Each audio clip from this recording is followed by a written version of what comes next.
Right, we're back, guys. The stream's back. I'm loving this. That's a classic. Would you look at that? Rise of the Vincel. Yeah, it's unreal, isn't it? He's a dangerous man. He'll choke you out without you saying a word. Smoothie is the Rat King. All but a joke. 'Twas harmless banter. Are you kidding me? What you made of my man? Oh! Yay! Now the game's starting up. Now the game begins. Yes, I was part of Got Frag, and the reason why 15 rounds was chosen is there was a money bug in early Counter-Strike that would cause the Ts to actually earn money by not winning and make the CTs earn none. So to kind of get around it, because we couldn't get Valve to make patches back then, to get around it, we added a couple more rounds to Counter-Strike to get rid of the pistol rounds being so important. But once they fixed the money system, we could have gone back to 12, but we never did. Well, I enjoyed both of those movies, Greedy Fish, and the chances are you haven't seen either of them. So I would definitely go check that out. Then probably what you'll want to do is just watch every Coen Brothers movie. They've only made a couple of stinkers. Do you think one was the remake of The Lady Killers? I liked that one. I still enjoyed that one. I mean, it was just like good acting, and I just kind of love the silliness of the whole thing. But obviously you've probably seen The Big Lebowski. But I mean, they made like Miller's Crossing's really good. Yeah. What's that one with Fargo? Fargo's amazing. I made Maria watch that the other day. Then you've got the one with Billy Bob Thornton, The Man Who Knew Too Much or Too Little or whatever it was. Okay, so speaking of those two, I don't want to get you too far off subject, but have you seen the Fargo TV series? Fucking amazing. Season 1 is perfect. Yeah, well, yeah, it's nearly perfect. It's like 99. It's 99%. The last two episodes. Well, yeah, they gotta wrap it up. Yeah, and they could have really gotten rid of the whole Supermarket King side plot. They really could have got rid of that. However, I would go so far as to say as well, though, I think season 2 might even be better. For me, I really like it as a period piece. I think the characters, the storylines, there's a very obviously without any spoilers, because I don't think a lot of people have seen Fargo 2. The bit where that girl gets killed in the woods, and it's like it's got this beautiful shot that they do, and it makes it like even more tragic. It was sort of reminiscent of what happens in The Sopranos, so it was like really good stuff. But yeah, I really like all 3 seasons of Fargo. Unbelievable TV. So the director of photography for that was the same one who did Daredevil season 1 for Netflix, and why that looks so good. It was sunshine out during a lot of those shoots. Yeah. That's how good that guy is. Yeah. He made it look like it was snowy, overcast. Yeah, it's crazy. But yeah, just everything about the Fargo TV series is just high quality. The writing's high quality. The performance is high quality. The cinematography and the attention to detail in every shot. It really does carry on the Coen Brothers' legacy of excellent filmmaking and as well as you could hope for in a TV series. Thank you, Strudels, for the Twitch Prime. Appreciate it, my brother. I haven't seen season 3. What's my opinion? I think it's brilliant. I think Ewan McGregor is one of those actors who's been in the wilderness for a while, and he pulls out an amazing performance. Usually, again, something I'm super wary about in films and TV, when one guy plays 2 parts. They're like brothers or twins, right? You're like, oh, get me the fuck out. Like, this is going to be garbage. But you kind of forget about it really quick. Yeah, you do. Ewan McGregor makes 2 very distinct characters that even the physicality is different. And, you really stop thinking about it partway through the series. And it's really, really good. And it's got... But the great character is, what's he called? Thewlis? Is it Robert Thewlis? The guy who plays the... sort of guy who gets him into the Hawk, and he's like the bulimic. I think it's Thewlis. Well, anyway, I can't remember his name, but fuck me, he's amazing in it. I watched like the first 4 episodes on a flight, and then I forgot that I had it because then I landed, did an entire event, and then I forgot that I watched it, so I got to go back and start watching that season again. Yeah, David Yeah, Thewlis, that's it. Amazing. Just great all round performances. Really good. I'm out of time. Unlucky. No money though. Yeah. Oh, he's been done there, mate.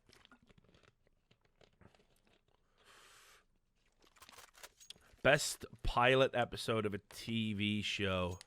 Yeah, I'm gonna say the first episode of Fargo is fucking amazing. Season 1 Fargo. Yeah. And you know what? The first episode of The Wire. I mean, I remember watching it on FX, and because I was one of those. I guess this makes me a hipster asshole to say this, but I actually watched it. You know, there was a lot of buzz coming out, and I knew who David Simon was from his work before. So when that series came about, I was watching it on FX. And I didn't know what to expect, but I knew he'd done like Homicide, Life on the Streets, and as an adaptation of his book. So I knew it was going to be good and interesting, but I had no idea. And it was like you knew immediately you were watching something very special. Was The Wire HBO? Did they not? No, I think so. No, Yeah, I'm pretty sure they showed it on FX to begin with, though. I want to say that. I thought that's The Shield. Was it The Shield? The Shield was on FX, and The Wire was on HBO. Wire HBO. Huh. Interesting. I think did they not syndicate it and show it on FX at some point? It's possible. It is possible. I am sure FX was the channel. That's weird. Memory's a funny thing, I suppose. But The Wire came out The Sopranos was 99. So The Wire was after that. I like the first season of Dexter a lot, as far as like shows from that time period. Yeah, I don't care for anything else after that. Shame about the ending. That whole last season was like fan fiction. It really was. It was just trash. Didn't happen. Just like the second Matrix movie never happened. Third one never happened.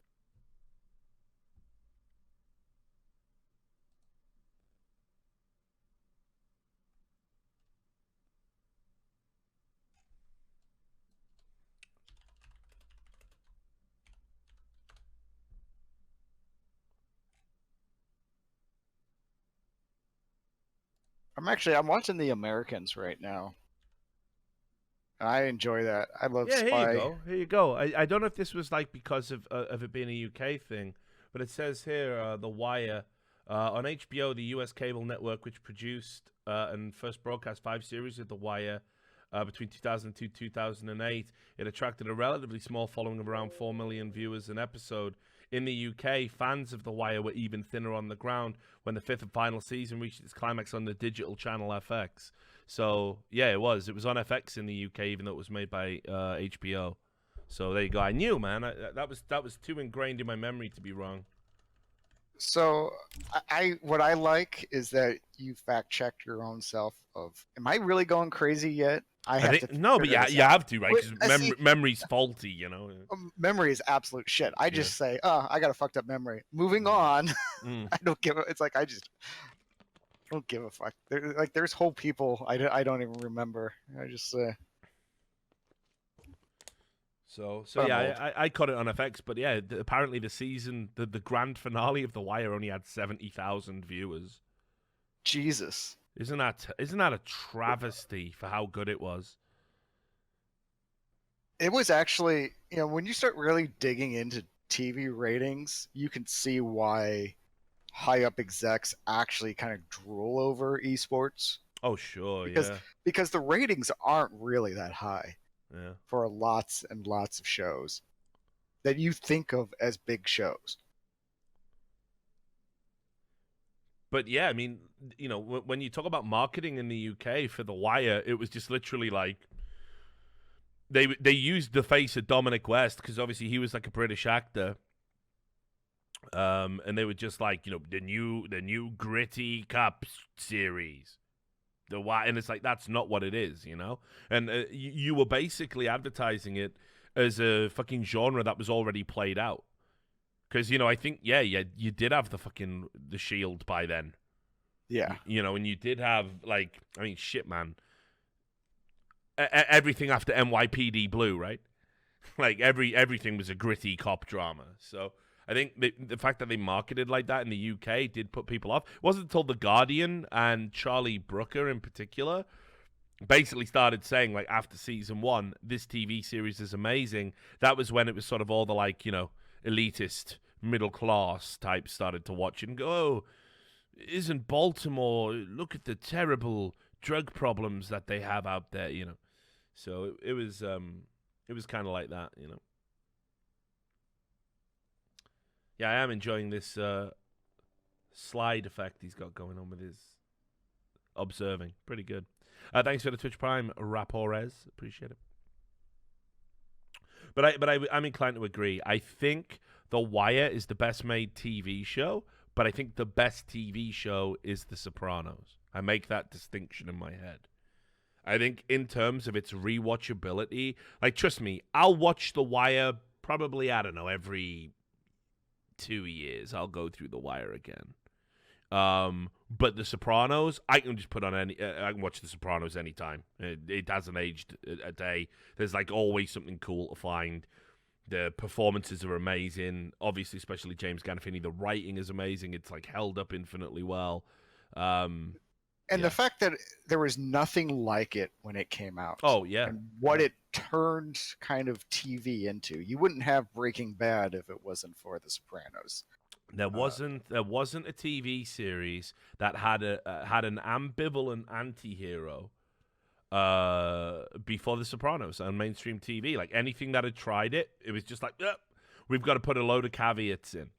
Like, they always did it. It was like, again, think to NYPD Blue. People don't realize how revolutionary a TV series that was. And the main guy, Sipowicz, was a real piece of shit, a cop who walked borderline on the rules.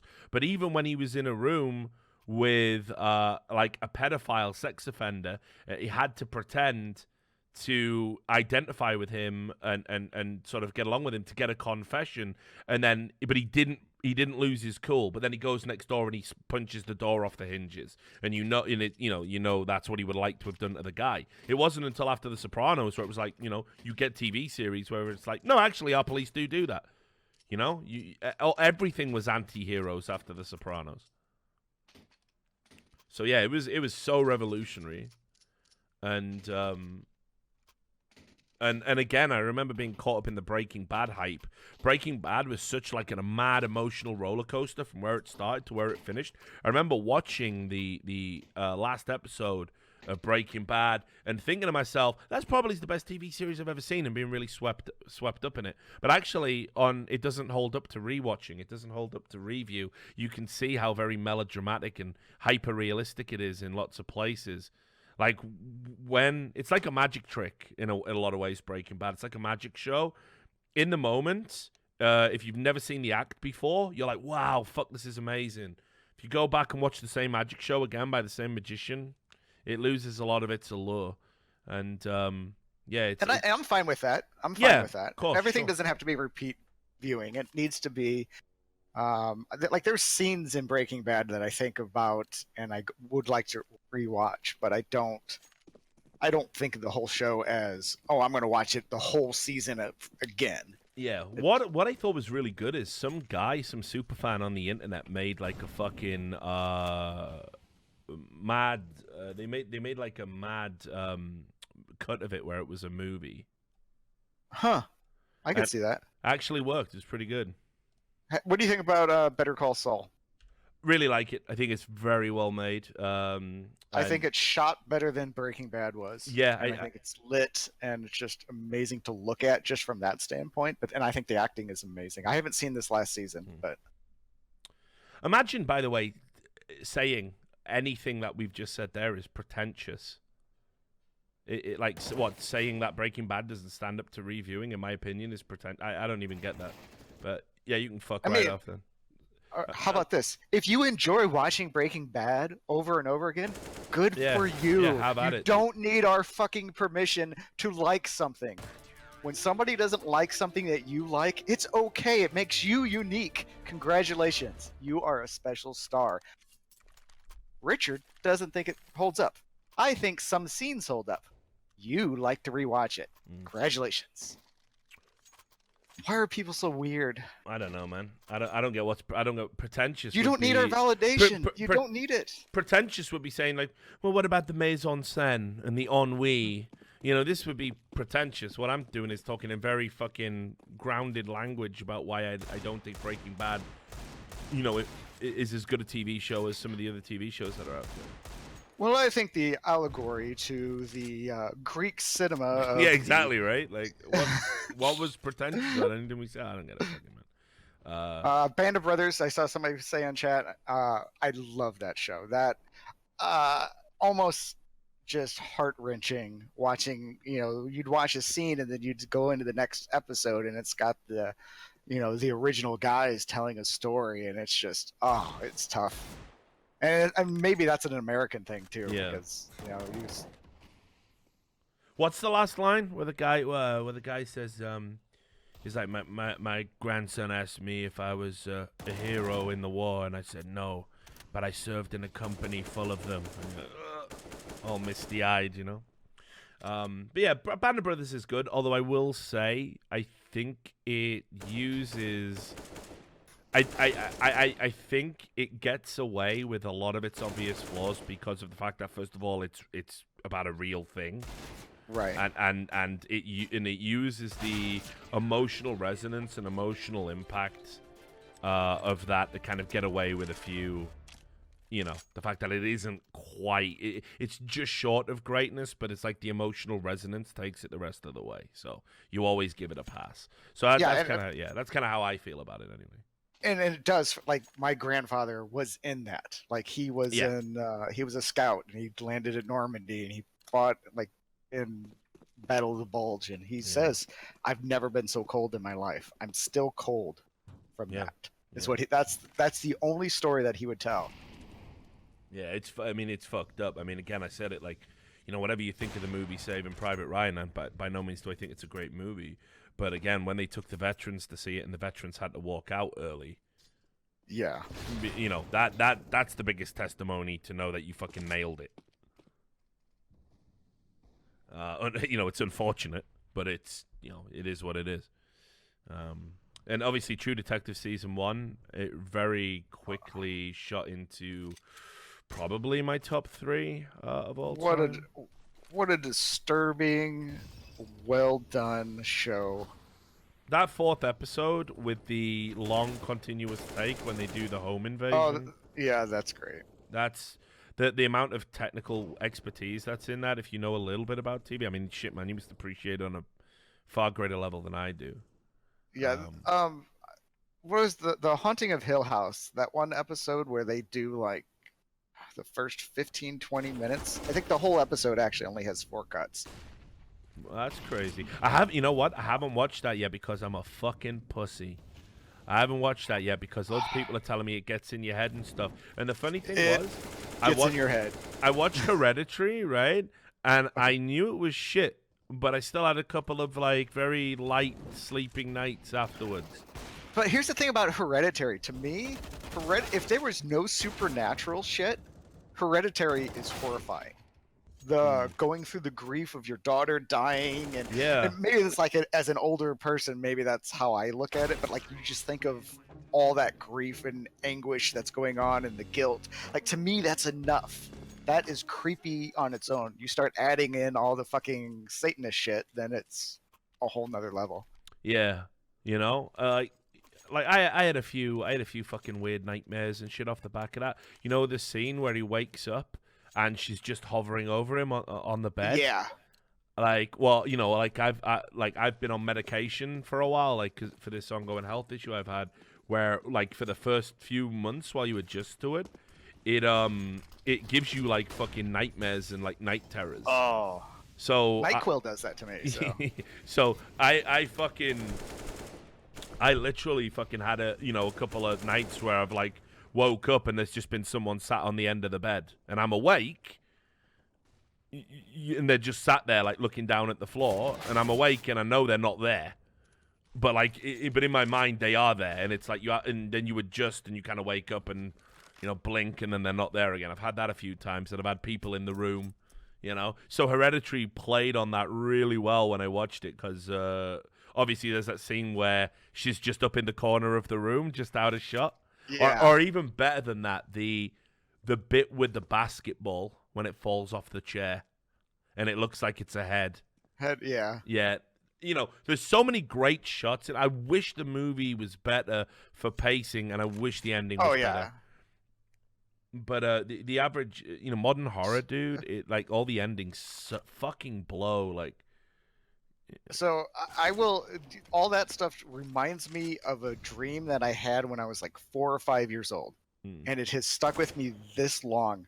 I hear my dad's boots like walking down the hallway, and I kind of go look, and I see his boots step, and I look up, and nobody's there.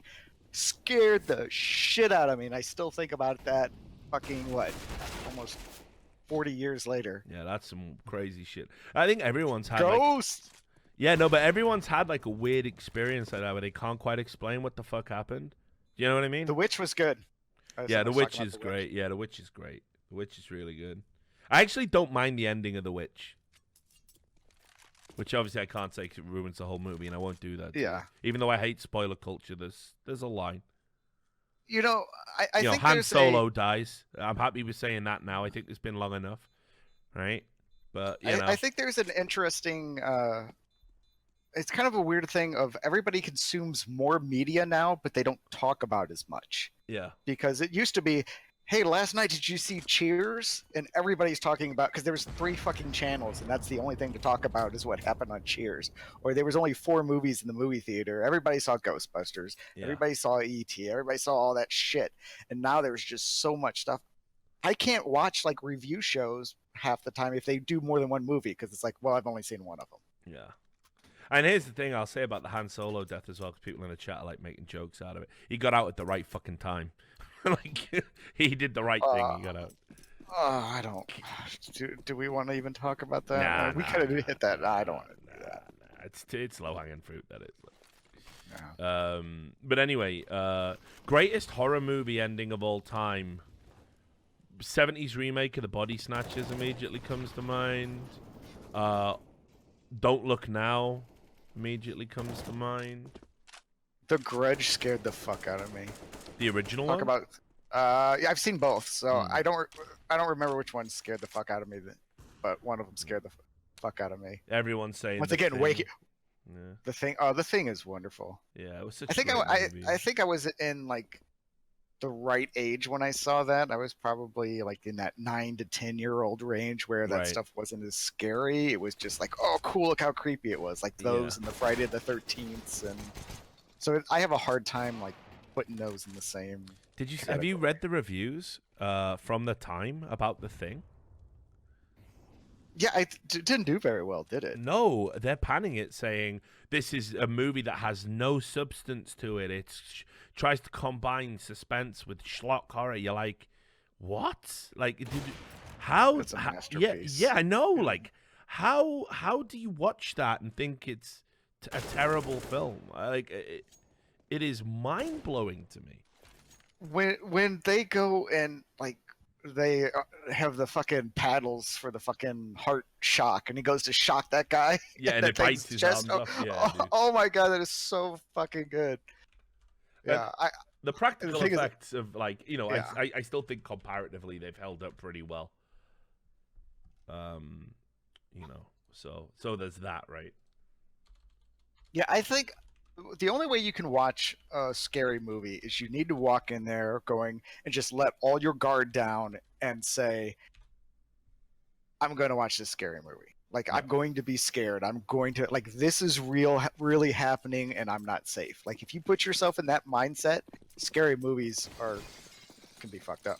You want to talk about a guy who got fucking wrecked by critics? Hang on, I've got to remember the name. Yeah, that's it. Let me just find his name, though. I remember the movie. Let me just find out the name of the director. So, yeah, Charles Lawton. Right? And Charles Lawton directed this movie called Night of the Hunter, which is fucking great. It is great. It has one of the most memorable turns by Robert Mitchum. He plays this, like, criminal priest with love and hate tattooed on his knuckle. It's this, like, it's just an iconic imagery. And the thing is, he directed this movie, and the critics hated it. It was too edgy. You know, you've got a priest killing people, and stalking kids, and and it was so beautifully shot. It really is an incredible film, and the reviews for it was so bad. Charles Lawton never directed again. Never. Like he just tapped out, man. I don't think people really understand how much a director and writers and just put themselves into something. And I don't. To me, I don't make anything for. I want people to like it, but if I don't enjoy it, then I can't do anything. But if you put, some people can't do that. If they put all themselves into a movie and nobody likes it, like they're like, fuck it, I'm not gonna do this shit again. Yeah. Like I almost killed myself doing that. But yeah, it was insane. Like the panning it got, and again, it's a movie that people love now, and it's considered a classic of its time, And obviously, yes, Chad, I have seen They Live. How could I not? That's all you need to know about how good John Carpenter was in his heyday. He got a pretty good performance out of fucking Rowdy Roddy Piper. And the greatest line of all time in cinematic history. Yep, I am here to kick ass and chew bubble gum, and I'm all out of gum. Yes. Funnily enough, The Simpsons completely parodied They Live in their video game, which came free with the Amiga 500. Really? Yeah, Bart Simpson versus the Aliens, or whatever it was called. And he had in it, you have magic sunglasses that enables you to see the aliens that you have to put on from time to time. So, Scoots is in chat. Why aren't you in here talking movies with us, Scoots? I don't know, dude. He's been sat there all day, not chatting. I can't get him to play Apex with me. So, like, the only thing I can figure is that I can he's respect either that really, decision. really bad, or he's really, really good, and he doesn't want to fuck with. I can definitely respect that decision not to play Apex. You know what? I hate battleground games, and I enjoy it. To me, it feels like it actually feels like Unreal Tournament to me. Yeah. So it's great. I love the movement. I like shooting people, and I like just being done, because I don't have time to play Counter-Strike anymore the way I like to. Yeah. I don't play Overwatch anymore. As much as I bag on Overwatch, I actually enjoy playing Overwatch. On that subject, I actually even enjoy it as an esport. I just don't think it's a mainstream esport. I think it's too nuanced and too. I'm liking that Manakino saying he caught in the mouth of madness.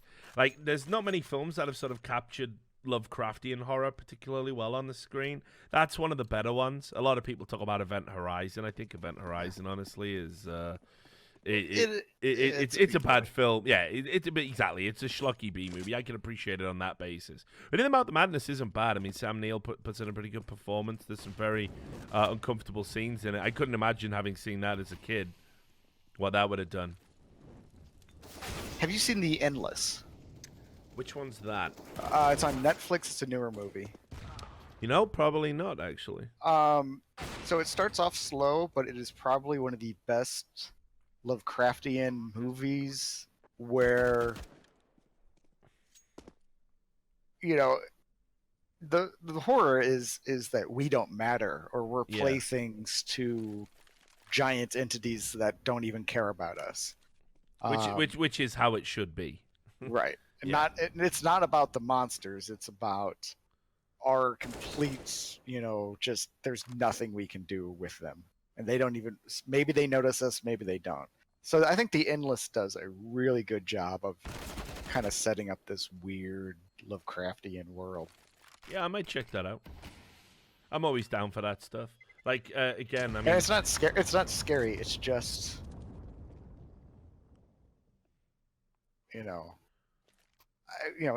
it's unsettling. Unsettling. How's that? Yeah, is You that see the Boss Baby? one? Sam's in Boss Baby. I have never seen Boss Baby. Missing out, man. You're mega baby, quiet man, again there, but he's Sam. By also- the way, I said he's a baby, right? But he's also a boss.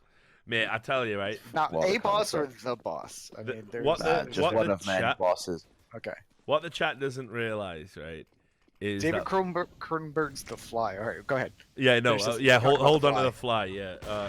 Right, well, what people don't realize is, like, when we were scrolling through movies to watch the other day, Sam saw Boss Baby, and he went, what? He's in a suit? And he started laughing. Yeah, you did. You were laughing about Boss Baby. No, What's I he in just a laughed.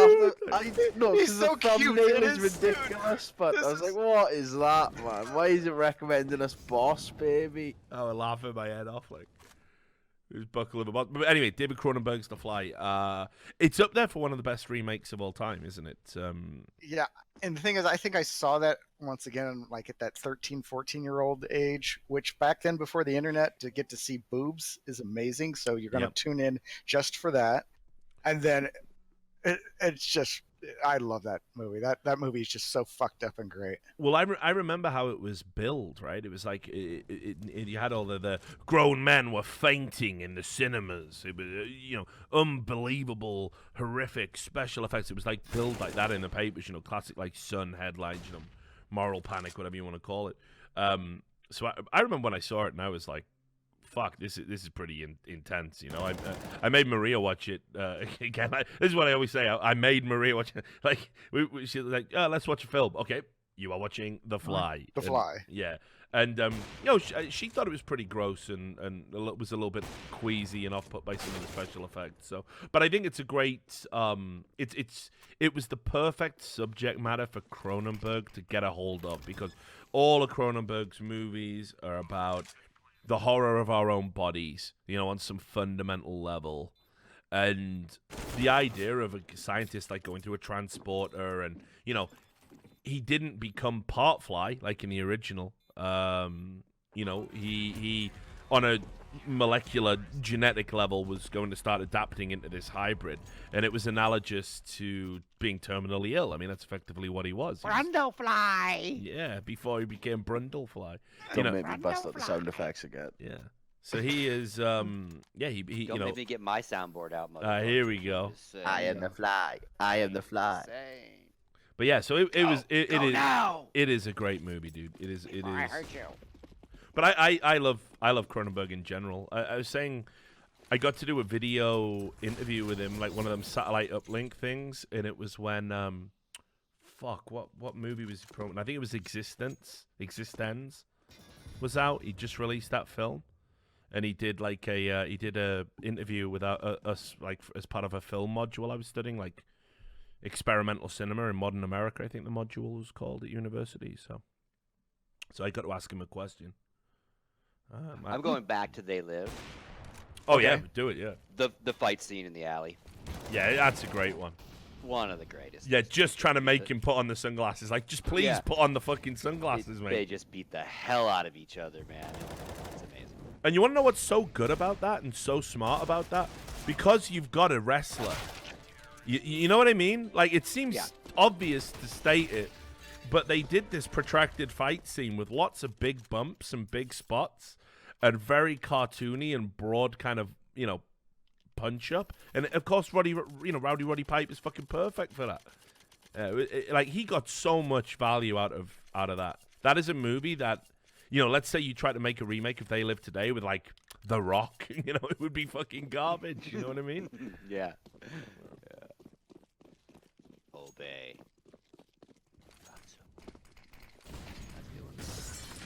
I think it's also the kind of when that came out in the 80s and stuff, just kind of the height of the yuppie culture and Yeah, stuff. It was Reagan. it Oh, it was was perfect. It was perfect. Yeah. Right up there with New Jack City, baby. Well, Yeah. it's same with rob to get rich in the Reagan era. like I don't think Red Dawn would ever work again. Like Well, I know they they tried. tried. They tried. They tried. Yeah. People aren't afraid and preached to like we were as kids about the Soviets. But I And did watch it the other day. Literally, I know everyone says The that. but, origi- like, I watched it last week, yeah, and it kind of doesn't hold up, unfortunately. Oh no, I didn't say it holds up. It doesn't hold up. Yeah, It's fair trash. enough. It's Like, trash. yeah, but I'm saying it. The time with you. frame.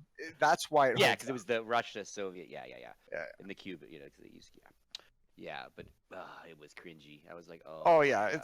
it's always has a like. I tried to watch Young Guns the other day, and it was like, oh my Yeah, we god, were this talking is so about fucking that. bad. That's my My favorite. It's no song these days, Tombstone, I'll Blaze of tell you Glory. that. Yeah, Like, Tombstone holds up. Tombstone's is still good, but Tombstone holds up for real.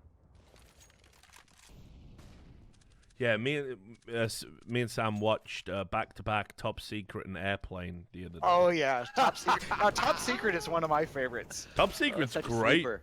Yeah, Such a sleeper. Top Secret's Comparison great. to, yeah, Like, mate, when he saw Peter Cushing with the big eye, he was fucking buckled, mate. Sam was buckled over that one. he had never seen. Oh god. No, he'd never seen. I'd he, watched he, them. he saw I hadn't Airplane watched when he was a Top kid. Secret. Yeah. Oh. Yeah, that.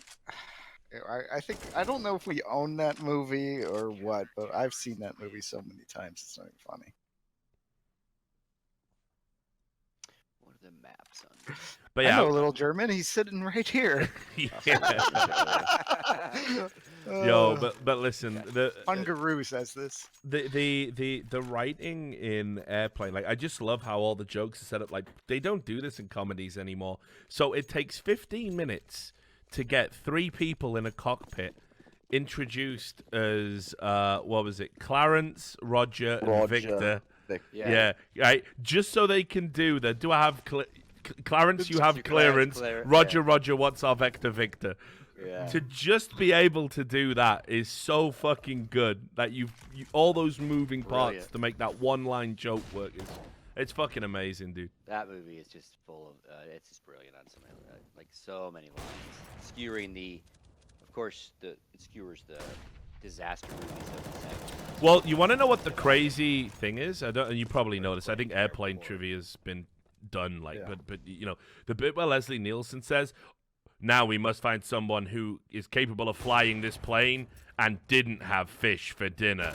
That is actually a line from the real disaster movie that it's lampooning. Yeah.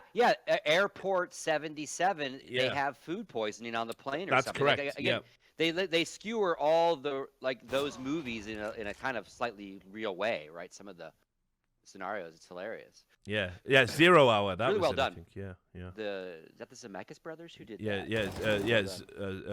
Zucker, is it? Zucker. Yeah, Zucker. Abraham's and Zucker's. Yeah, because they had their they had their own production company, ZAZ Zaz or whatever. So And that whole Kareem thing with the kid, man. Oh my god. yeah, When he breaks character finally. yeah. Listen, man. What does your dad know? Yeah. Like every My dad sports says. fan wants to do that. Yeah. Oh, exactly. I said, you don't try anymore. Whatever. It goes off on him. And then my favorite thing is I probably say this about once a month is I picked a bad time to stop sniffing glue. Yeah, that's then Oh, the build up with that. Yeah, Man. I Lloyd qu- Bridges' character Yeah. is hilarious. I quit a bad day to. What was that? Chose a bad day to quit taking amphetamines. Means- Yeah. It's so good. What do you make out of this? Well, I can make a hat, a brooch, or a pterodactyl. It's just everything is just like, makes you piss Yeah. laughing. Real good classic movie. Robert Stack's character, like double sunglasses when he's Mr. Serious. He pulls the first ones off. He's got another pair on. Like they did everything before all the memes of today. Right? And then during every serious bit of dialogue, Nice beaver. was- Someone just said in chat. Yeah. they so in the old days, I used to go to the dollar show with girlfriends and you'd make out with your girlfriend at the dollar show because that's the only time you could be alone with a girl. Okay. Went to see Naked Gun, and I Oh, never even man. touched her. I didn't even touch her. I just sat there and I laughed so hard. Married her later, but didn't touch her then. That's Other things to her, but we did not get married. Sorry, Denise. yeah, But they made oh some good my ones. Those were God, again, those and that were was like skewering cop. They just did a really good. Mate, someone just brought up the pile up at the front with a kid, but Joey, you ever been to a Turkish prison? Yeah, exactly. you like gladiator movies? Yeah, do you like gladiator movies? Ever been in a Swedish steam bath? The whole thing's crazy, man. Just want you to know. But, we're of all course, counted on you. The probably his greatest comedy that sort of has that parody satire to it. For me, Doctor Strangelove, I'd say. I think Oh yeah, you gotta go back I- even farther, really. Yeah, I love that, man. That has some banging lines. That's unreal. Like, just you can't fight in here. It's the war room. Yeah. Fuck me. Just imagine writing something that good. You could just die happy with after that. Thanks a lot for the 5 gifted subs there. Owned a kid. That's really appreciate it. Well, then you start getting into a whole lot of Peter Sellers stuff in general, right? Had that kind of humor take to it. Yeah. Is your dig bite? I thought you said it's not my dig. Just such an amazing movie. I haven't watched that for fucking years. my- need to My rewatch favorite that. Doctor Strangelove line is when he's getting what's his name? What's the general? Who's the guy who plays the general? I just blanked on his name. Yeah. But he's isn't he Mandrake? No, Mandrake's the British character. Fuck, I can't. Yeah, remember. I know um, you're talking about. Yeah. He's sitting there with that woman, and she's complaining that he's leaving. He just kind of like slaps her on the ass. He goes, "I know how it is, baby." I just don't know why. It's just that line gets me every time. Mate, that whole Yeah, movie's Techno so- Muffins being there is an absolute gem of a movie, and it's actually kind of Being funny because if there. you look at like the world of celebrity and how people get elevated, like technically incorrectly now, Mm. based on nothing, like it holds true because obviously he gets elevated to be this thing he's really not, right? So that happens all the which time one was nowadays. which one was being The there? patent Being actor, there yes. is he's Chance the Yes, Funko. gardener, right? And Funko. he works for the rich family, and they pass away. He gets the house, and then he gets kind of swirled up into the high society, and he's Chauncey Gardner. He's this philosopher. He's this really smart guy, but he's actually really not. He's very slow. He's very quiet. He's very humble. Mm. But he gets kind of raised up. I haven't seen it in many, many years. I might be getting some of the nuance wrong of it. But yeah, he basically, again, like he becomes a celebrity out of this misconception, really, right? Anyway, yeah, and an older movie like Peter Sellers is, gray haired. He's older at this stage of his career. Yeah, I'll have to fucking watch that. Doesn't know Yeah. TV. Does it's just really a very simple man that it's but gets like yeah. How's it going, lads? Now then. Well, howdy, Dust. How's it going? Good. Oh, that. Good.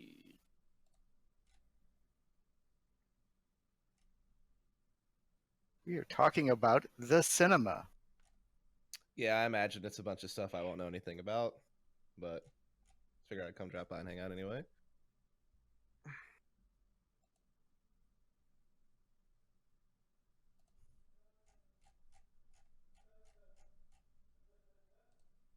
And just hear Sam laughing to himself, like Is he looking at Boss Baby again? probably. Like, thanks for the sub there, Zarin666. Appreciate it. No, Sam's probably wondering if Dust was listening earlier. I imagine. No, I'm just looking at me, just moving my phone. I'm just completely. What, did I get zoned out roasted with while I was absent? No, of course not. you. No, I don't think you had a Of bad course one. not. Don't go back. No, a yeah, couple. no, I think we. I think you might have had a copy pasta or something. I can't remember. Yeah, it was chat. Chat as always. No, I think I called you creepy, but not in a bad way. Oh, right. Reasonable. So, Reasonable. just in the interest of full disclosure, somebody, because Sam said, why would they'll say why's your creepy friend there talking about himself? And I said, why would Dust be with me? That was the joke. So. Oh, right, was Yeah, you it? remember? Yeah, about because I got to go buy that rat. Remember? Oh, right, yeah. There you Right, go, see? yeah. See? I thought you were just making a I'll- plays then. but No, yeah. I'll never talk. I'll never talk about anyone behind their back, Dust. I'm a straight shooter. You know that about Straight me. shooter. By the I'll way, say what you want to your go with face gets Richard the with a camera fuck out and of watch him mine. buy a rat? We do need someone to go with Richard and film him buying a rat. Why wouldn't you film him? I going to get can't, a rat? mate. He says I he can't can't. see- like, I he can't says be he seen. can't. Yeah, he says he can't be seen. So But you're already there. I know. That's what I'm. All right, so here's let's go cinema. Let's talk about something that's not really cinema. Ready Player What One. the fuck is this in chat? Dust would be the most likely to show up on a Chris Hansen hosted program. What is this? Wow. What is this? It's a bit unreasonable, bit aggro It does chat. seem really Sam, unreasonable. you got something on the voice box over there, Sam? You got Dust, for it? please. That seems mega unreasonable. That is Hey, unreasonable. Dust, You read it out loud, Mr. Moret, why don't you man. have Why a didn't you seat? just Well, leave just by in the line rock? with what you were already implying. Yeah. What? No, I'm I just saying said you go creep. by a rat. What What do do you mean? What do you got? No, you said I was a creep. Yeah, but Six pack of Mike's Hard Lemonade and mate, some having a, condoms. What's that all having a about, creep sir? doesn't mean that you're gonna end up on a Chris Hansen show, does it? It just I means mean, you're having a. You Yeah, know, you kind of drew a line. Ooh, yeah, who's that straight behind? through it. Who's that hiding behind the curtain? It's Dust. You know, that's what. That's me. Yes. At a similar level. no, length. that's not. Bad There's voice, nothing man. similar about that at all. Like, Yo, Lesnar. Alright, I'm done. I'm tapped out. Come on, Yo Les Noobs is nothing. We can't act as if that's actual banter. That's long gone. yes. So anyway, yeah, hiding behind the curtains, not fucking the same, is it? It's just Dust having a look. So what about Ready Player One? That piece of crap. You guys all seen that? I haven't did not seen see it, the no. movie, but I did read the book. And here's my thoughts the whole time I'm reading the book.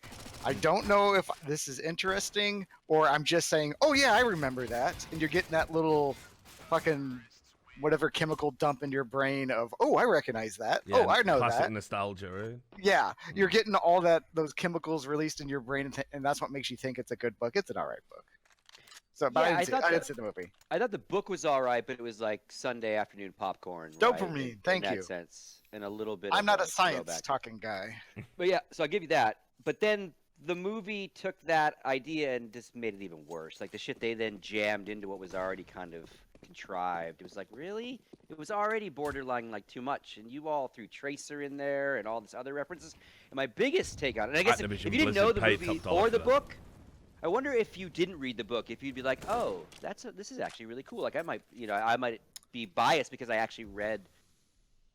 Yeah, So so it was already contrived. Like the book was okay for me. I'd never read it again, right? So I watched it with a mix of people who had read the book and who hadn't. And Okay. you're exactly right. People who hadn't read the book actually found it to be quite neat.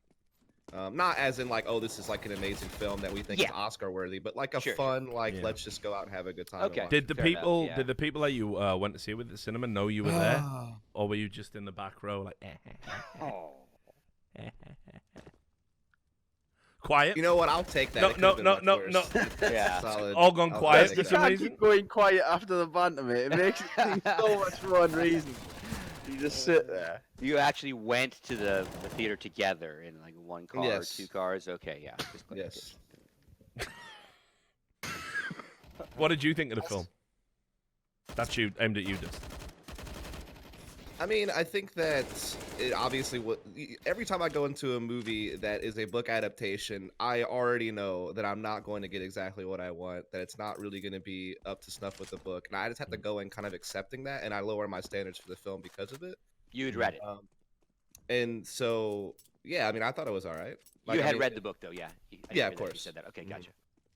Well, not Media necessarily, of Studies course, like, 101. don't necessarily need to assume that you read the book. Like, of course you did. Like, you can check that out. Wow, Dust. Jesus. Like, it's so touchy. The biggest thing that pisses me off about the whole goddamn thing, which is unfortunate, it probably really biases me. Is I'm a huge Rush fan. It's definitely top 3 Oh bands. yeah, if not I top band. have noticed that down the years. And yeah.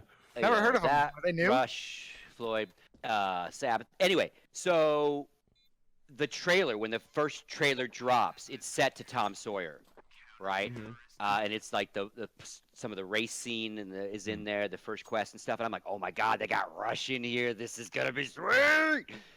That song is not in the fucking movie Really?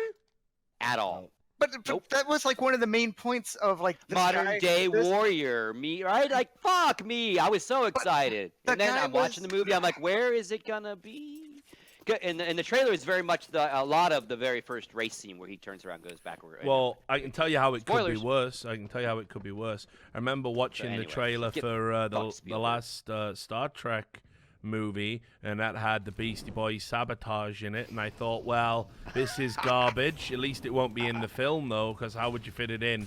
They do an entire contrived subplot about how the Beastie Boys basically stop an alien invasion, and it's fucking garbage. And it's in multiple how movies. dare you? Because the thing is, it's great How actually in the, dare in the you? first one though. But in the first one, In it the was first like one, he he's in his stole a dad's car, Yeah, he right? stole a car and it's on the radio. It's great.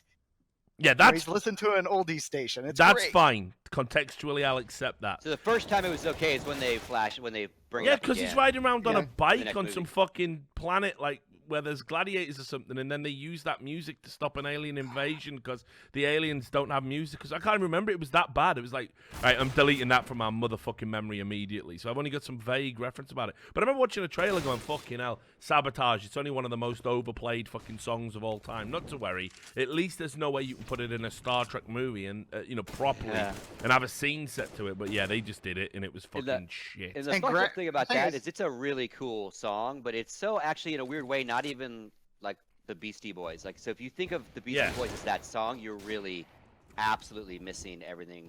I don't about know. They that wanted band. to fucking pay tribute to the motherfucker who died. I get that, like, but come on, dude. Like, it doesn't have to be No, that. I mean, yeah, it's just it's an interesting thing to be like one of their greatest songs. It's like all of them It's movies like were Picard Gratitude's in. way better. Yeah, Tons of Great. shit. So much is better. you know, like I mean, I love the song too. Don't get me wrong, but I love a lot of their songs. So. all of the fucking. Oh, Their you know- video though is a ripper, man. Oh, sure, for real. Oh, yeah. 'Cause you actually, it's funny because you showed that optic. Yeah, which was based and, on. and it's kind of the Yeah. same kind of thing, Yeah. right? The '70s like mod cop take on the whole thing. But you see, people are saying Star Trek died with Nemesis. I mean, Nemesis was fucking garbage. It's unreal. It blows my mind every time. It's like Jean-Luc Picard, this cultured, sophisticated man, a space archaeologist, a man who speaks Star Trek multiple died after languages. Khan. He Sorry, plays kids. the fucking flute, Correct. right? What And is what- How did Flush Flusher lose this Flush round? has just pulled off the bomb twice when he could have He won. had a it. kit, Oh, right? God. oh, Yeah, don't, first had a kit, yeah. oh, well, Could've won, and don't dig on Flusher though. He has got shit on his mind. Like, True. just saying. Just you know what I mean? Yeah, wow. Ugh. But anyway, like you've got fucking, you've got this guy, and then it's like he gets down onto this planet looking for fucking data or something, and they fucking do Let's Off Road, and like Jean-Luc Picard's riding around in a buggy, firing guns like he's a fucking redneck. It's mental. Fuck this. Now those movies were straight fucking fire, dude. Fucking Spock dying. Fucking that's some real shit. That was some emotional moment. It was the only sensible choice. Doing the fucking always Vulcan be. hand sign. My friend. Yeah. That's I fucking never, brutal, I never innit? like Star Trek, so I don't know. Yeah, it was brutal. The old Scottish bagpipe fucking funeral scene where they ship him out. Check in-game chat logs. Nice. Fuck this game. What is map 2, by the way? Where are we going with this Dust thing? 2. Dust 2. So one of the things I was Maps. seeing, like there was apparently players are complaining about some server lag, and I haven't heard much about it from the ESL side. Mm. And here's the problem: is if it's a Valve bug that's causing server lag, they're not going to say anything. And if Yeah, it's, I don't if think it's it their is. own, if it's I their have a hard time own, finding it. Yeah, I don't think it is because I think everyone's saying that like it's fine on like the practice PCs even in the fucking hotel and stuff. We had Sado on the stream like a few days ago, and he was like saying that he was at the event and that players had said that it only affected them in like a few games, but it was definitely there, and it was lag and loss, which is really confusing. but once again, the actual tournament client is different than. Are they still talking Then about the it? I haven't actual- seen Ah, players- right. pro I see what players you're still. saying. Okay, that's interesting. I'm not accusing anyone of anything. I'm just kind of like I see him say "fuck this game" or "fuck whatever," and I'm thinking, oh, if they're having lag issues, well, Oh, I I'm don't not know where it's watching. coming Yeah. Are they still talking about it in chat? I didn't see it. No. I think no, that was lag. I think it was just Flusher. Yeah, I think Flush is no, just pissed off for Have an event. obvious reasons. Yeah. I haven't seen him blow up on Twitter or anything. So I Look don't know who's if it's- joined. Look who's And- gone. I hope they figured it out. That's for damn sure. Usually, if there's an ongoing large enough scale problem these days, someone's gonna fucking hit me up. So I Thanks haven't for heard a the lot of- sub there, Bajiden. So hopefully it's isolated. Who knows what I'm saying? Knock on wood. Mm. Whatever it is, or they fixed it already. Hello. All right, mate. Now then. Why couldn't I join the channel there? Like, what was going on? You did join. You were in, yeah. Oh, right. I think maybe there's a bug on Discord then. Yeah, probably. Never seen one of those before. I know, and it's mental. Mate, of all the programs plebs have told me to use, I've never seen one that was like more riddled with shit features than this one. You know, and it's so expensive too. And it's named after something from that Overwatch game that'll be dead soon. So, oh wait, I'm on stream. I mean, yeah, bloody love that Overwatch. It's all right. I was actually mentioning it. See, that's actually something good for you, Thorin. I actually enjoy Overwatch. I actually like to watch it. That's the sad thing, mate. Like, at a high level, I think what's going on is really great. I just don't think it's a mainstream esport. No, it isn't. Like the worst thing about it is when people tell me that I clearly just hate the game, it's like, I'm one of the few people who comes from another game who actually thinks it's a fucking good game. Like, I prefer Overwatch over like League of Legends, bro.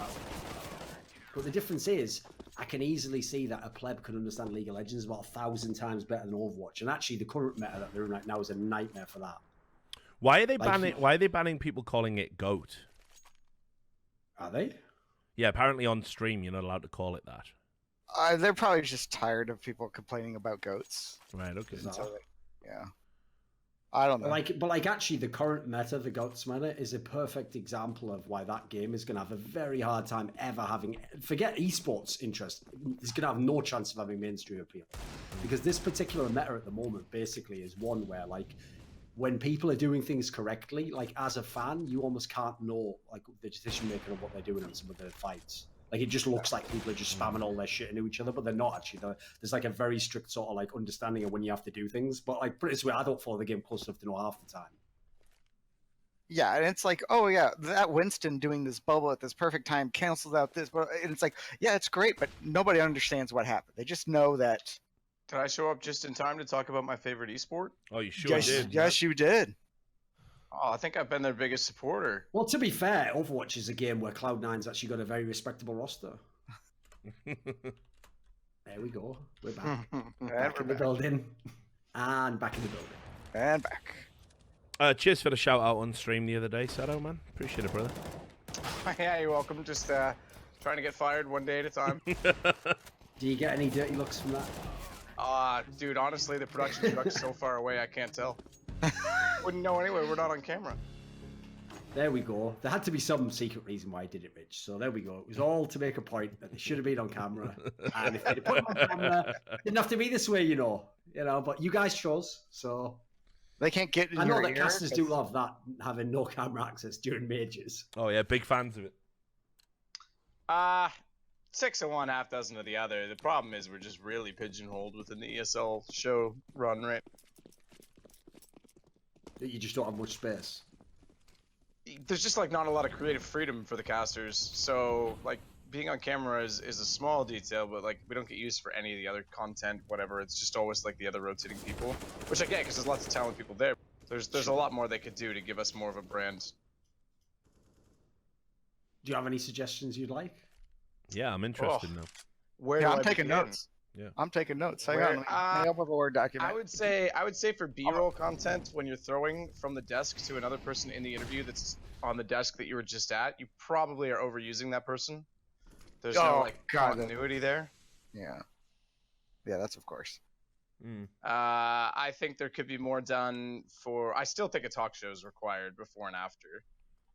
Like a pre-game type thing. But not the literal, pre-game of like, here's the vetoes, not like a real one where you set it up. Yeah, I agree. yeah, proper. I think that's the most obvious thing esports misses in general, right? Off the record, we'll talk about this later. yeah. There's a lot I could say. Well, it's not even about that. Things in progress. But yeah, I'd like to see something like that, like a round table, all the on-air talent sort of there, all just talking up their storylines and shit and what they're looking forward to. So you mean like in the live environment, more use of you, right? You don't mean necessarily like B-roll as in film some shit that you're in. Either or. Like you guys are doing some of that already. Both. Okay. Yeah, it's not even about like just me. I mean like all the casters, like Henry can do stuff like that. Like you mean like the kind of stuff that Moses is being used for to do those interviews, like rotate that kind of stuff. Is what you mean? Yeah, and I did do some of those this time. They just haven't used them too much. But like, gotcha. There's just like other ways of doing it. Like if you're gonna have a segment at the start of the show on the couch that you ask us a question. Yeah, what do you think of yesterday's game? It's cool. Here's your one answer. Here's your one answer. Cool. We'll see you in the game. It's like, well, what's the point? Like, you're just taking desk time away for when they actually can have a long enough discussion, and it's strictly to introduce us. Like, just put us on camera at the start of the game like we used to do, and that makes more sense to me. Yeah. I will say that, like, for once, and in one occasion only, I'll play devil's advocate for the TO, because I will say, like, I have known a lot of analysts, especially, I'll just say analysts, won't name any names, you can all get sued. It's all the famous ones that aren't me, so there you go. Like, all the analysts that aren't me, yeah, like that, Richard. So it wasn't really even sort of disguising anyone's identity there, was it?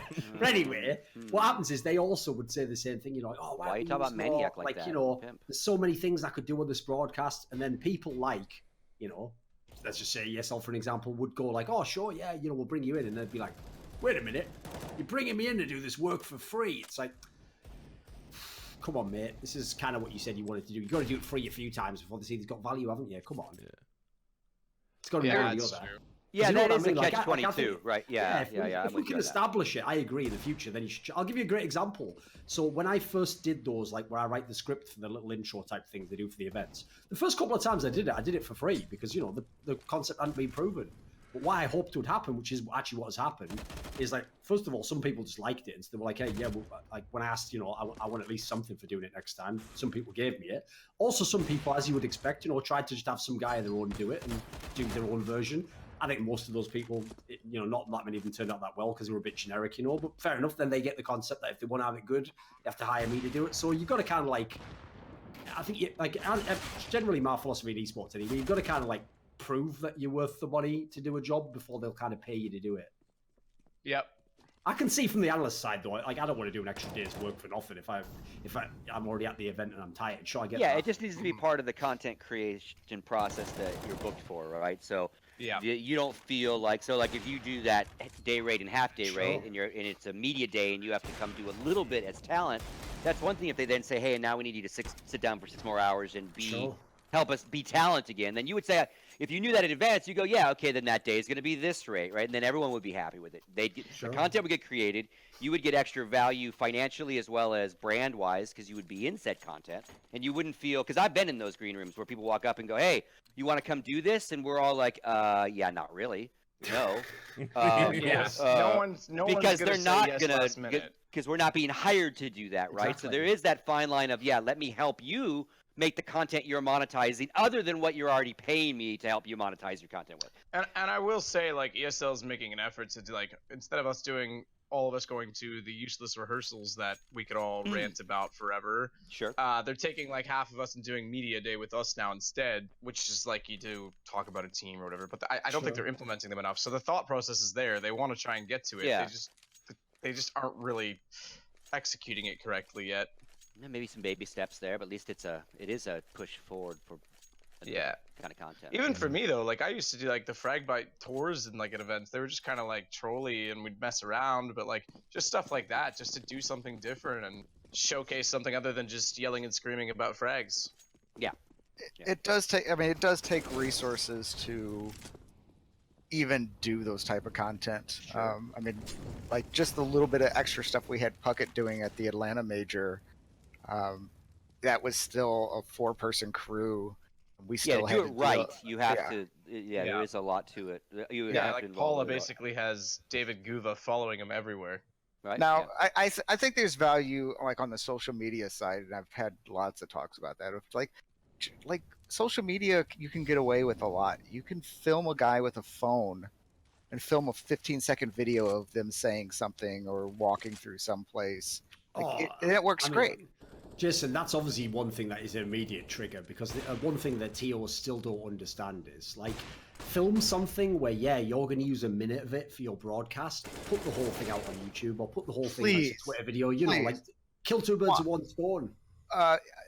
E-League would bother me with that, and they want polish. E-League is all about polish and not about scale. And to me, you got to be able to scale down. I'll give you the best example I'm thinking of. Do you remember when I did that interview where I interviewed like 4 different members of Astralis, and it was about the fact that they'd choked or whatever in their history? Yeah. And obviously, for the actual part they did on the broadcast, they edited it down to like, I would guess like 3 minutes long. It was just all like the best lines, and it looked super polished. It looked like it could be on you know, like NBA on NBC or something like that. You know, like, it looked like it could be like that, but they didn't realize all the shit that hit the cutting room floor. Mate, that's stuff I was referencing on talk shows, desks for like months to come. Like that should have been like, they should have had the whole version of the interview sort of somewhere on a website. Like it would have had its own value. Yeah, the typical like if you want to see this whole interview, go here, and they'd still edit it, right? They still have to tidy it up and graphic it up. But yeah, to them it's you know, you think of every minute of editing is an hour's worth of time. Yeah, sure. So, and to me, it's like, well, it's a simple 3-camera setup. You just bounce around. Like but we come from a different world of everything when it comes to creating that content. They come from the TV Well, world. I was talking about no... a really good example of this the other day on stream, and I'll bring it up with you guys because I don't know if you actually know about it, Duncan. I can't think we've ever talked about it. But we were pitching pilots to E-League for other, you know, ancillary content around the league. And one of the things we did is we brought back the champions, you know, like Virtus Pro and obviously Optic. And we got them to watch the full match, and then like a DVD commentary with 2 people. So it was Taz and Neo for VP, and I want to say it was Stan and Rush. Rush I think was the other one. So we watched the entire match, and then like they were like, you know, we recorded the whole thing. There was like loads of cool insight into what was going on, anecdotes over the top. So it's like a DVD commentary, you know. And we recorded this for 2 of them, and they were like, we're going to use this to pitch this as maybe being a series to the network, like, you know, classic games, like Turner Classic Movies, but with their best series of Counter-Strike. Anyway, for whatever reason, the execs decided not to pick that up. They have never released either of those 2 bits of content, either in edited form or the full version. Now think about how amazing that fucking content is, how the community would want it, and it's never been released. The first one was good. The second one was really, really good because we took our time and actually produced, like, walking into that with questions and moments to talk about, and that was really, really good. There was a player in COD 4 that used to do that. He would do a self-demo review of rounds that were, like, unorthodox. Like, if it was something default that everyone knows, he wouldn't bother with it. But if he did, like, something crazy and, like, pushed an area, he'd explain, like, oh, I went here because I knew that this guy wasn't at, you know, this position, and therefore I could clear this, and my teammate's here, so I could figure that he probably knows this. And, like, just, like, listening to... Because it's one thing to watch it on demo and go, like, wow, I don't understand why he did that. But then if he goes and does it, it's like... okay, that makes perfect sense, and it's so informative and it's so good. Like that kind of content's amazing. So even in a live broadcast, like back in 2003, we were doing that. Like we would have a player walk us through a round, and we would go through that round on, you know, on the video of them talking about, oh, we did this. I thought I heard one guy over here, so I checked. Like they would go through the whole round, and that would just be one little segment. So I wanted to record a spin on that. Like I wanted to do a series of content, and again, I just never had time to get it off the ground. But I talked to a few players, and they agreed to do it. And what I wanted to do was take the worst performance, or like, you know, a nightmare game where you know you've played absolutely terrible, or, you know, you've got a terrible score, or, you know, or you cost somebody a match. Relive that yeah, basically like, you know, it was like a kind of Counter-Strike Nightmares, you know, it was like a working title for it. And the first guy I had up for it was obviously like Fifth Lauren, you know, and he was like perfectly open to the idea about talking about some of his like bad performances. And I thought that would be like really valuable content to put out in the community, because it gives you the flip side to the coin. You might see things that they actually did that was useful, or you might hear an anecdote that there was something going on in their lives at that time. And so I had a few like story mapped out, and I remember when I went to E-League, I said, listen, I've got some like content ideas left over. How do you feel about doing this? And they really liked the idea, but again, we never did anything with it. So I think that's a real, you know, that's the kind of idea. I wouldn't even be mad if somebody went and did that and it wasn't my, because I just think that would be something kind of unique, you know?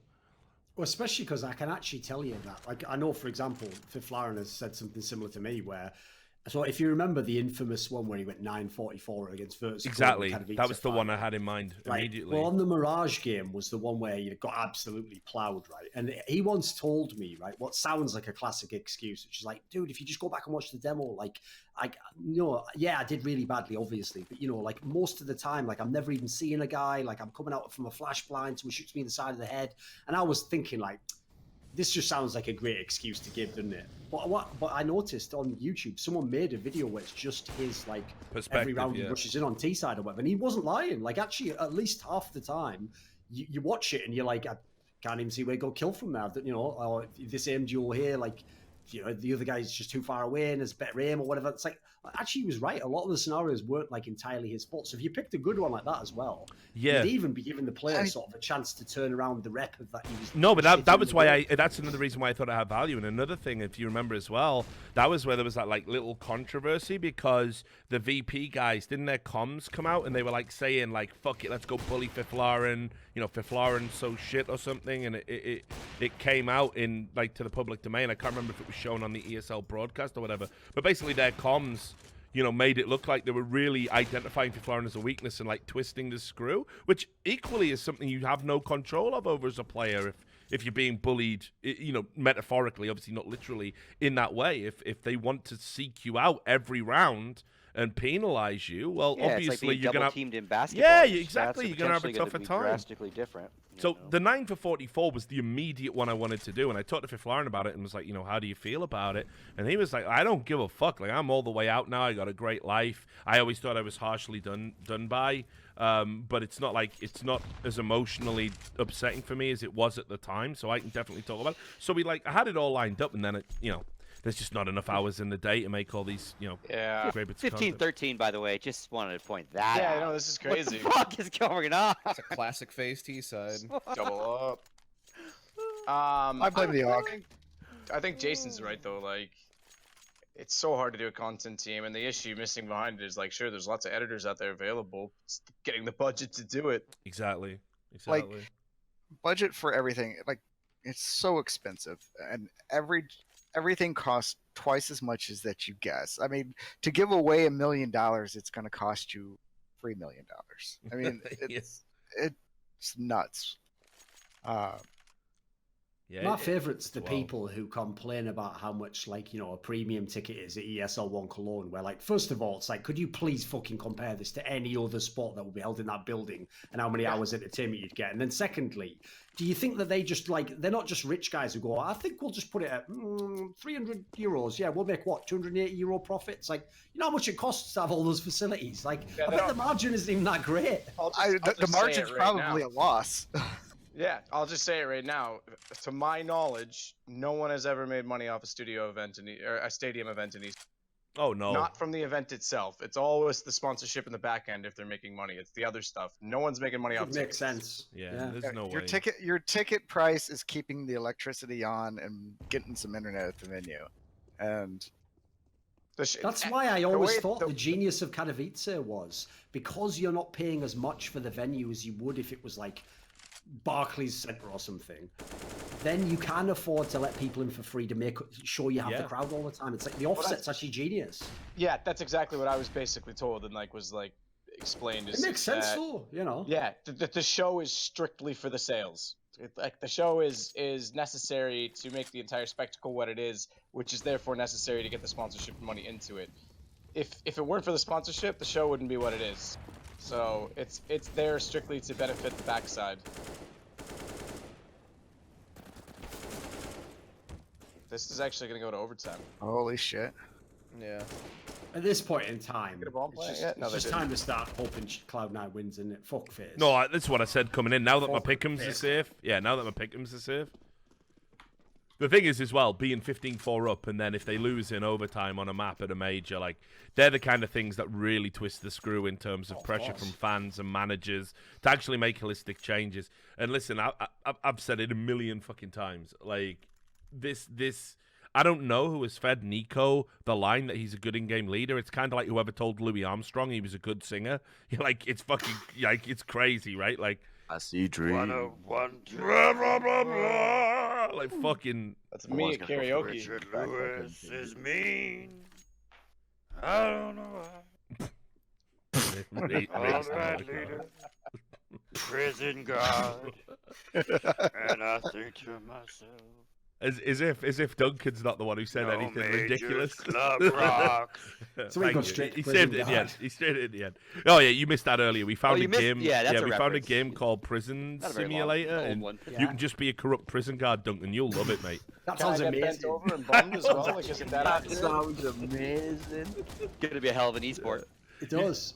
You just take cigarettes and drugs and like I want make to drug deals basically and play smash that people in. corrupt prison guard from season 1 of Prison Break. That's all I want to do. Mate, if I could be anywhere, obviously just- Teabag, mate.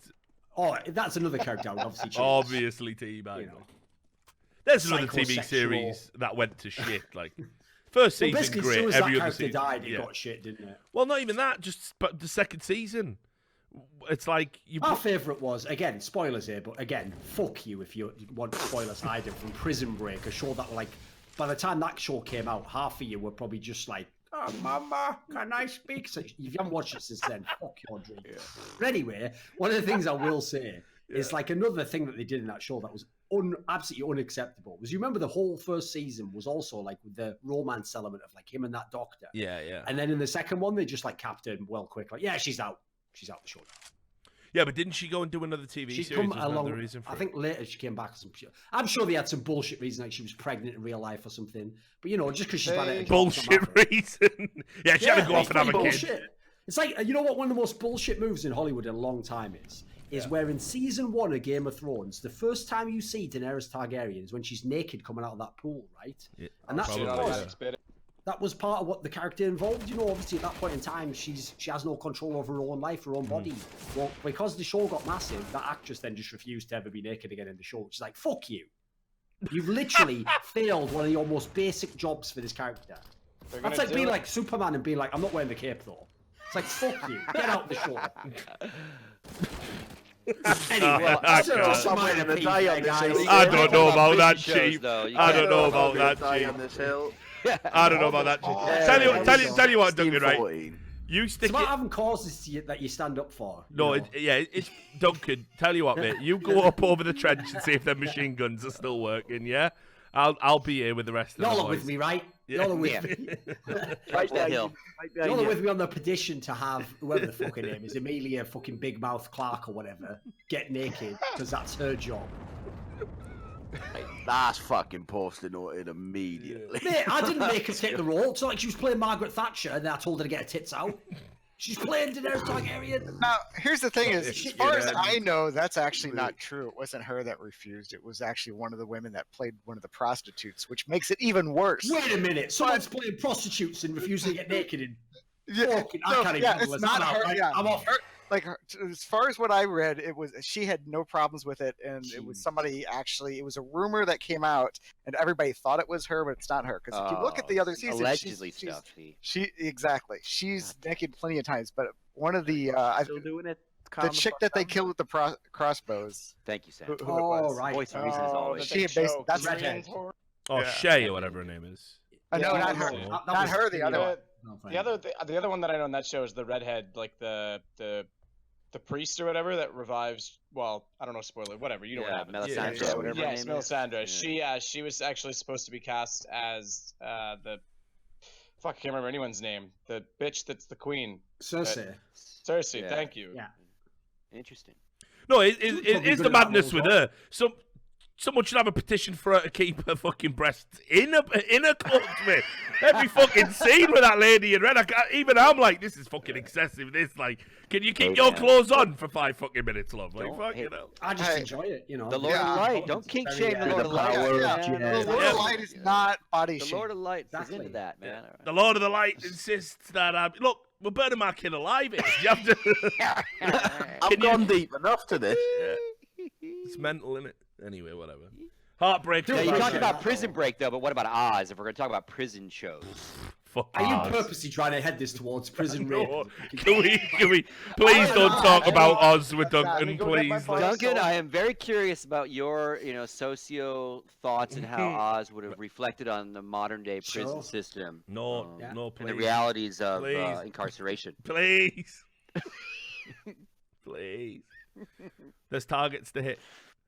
Not a BC, please. Yeah. It's the fact he was called Adebisi and then that guy in esports. Yeah, the it's most called Adebisi. ill-aligned fucking character name with a person imaginable, pretty I much. know. Yeah.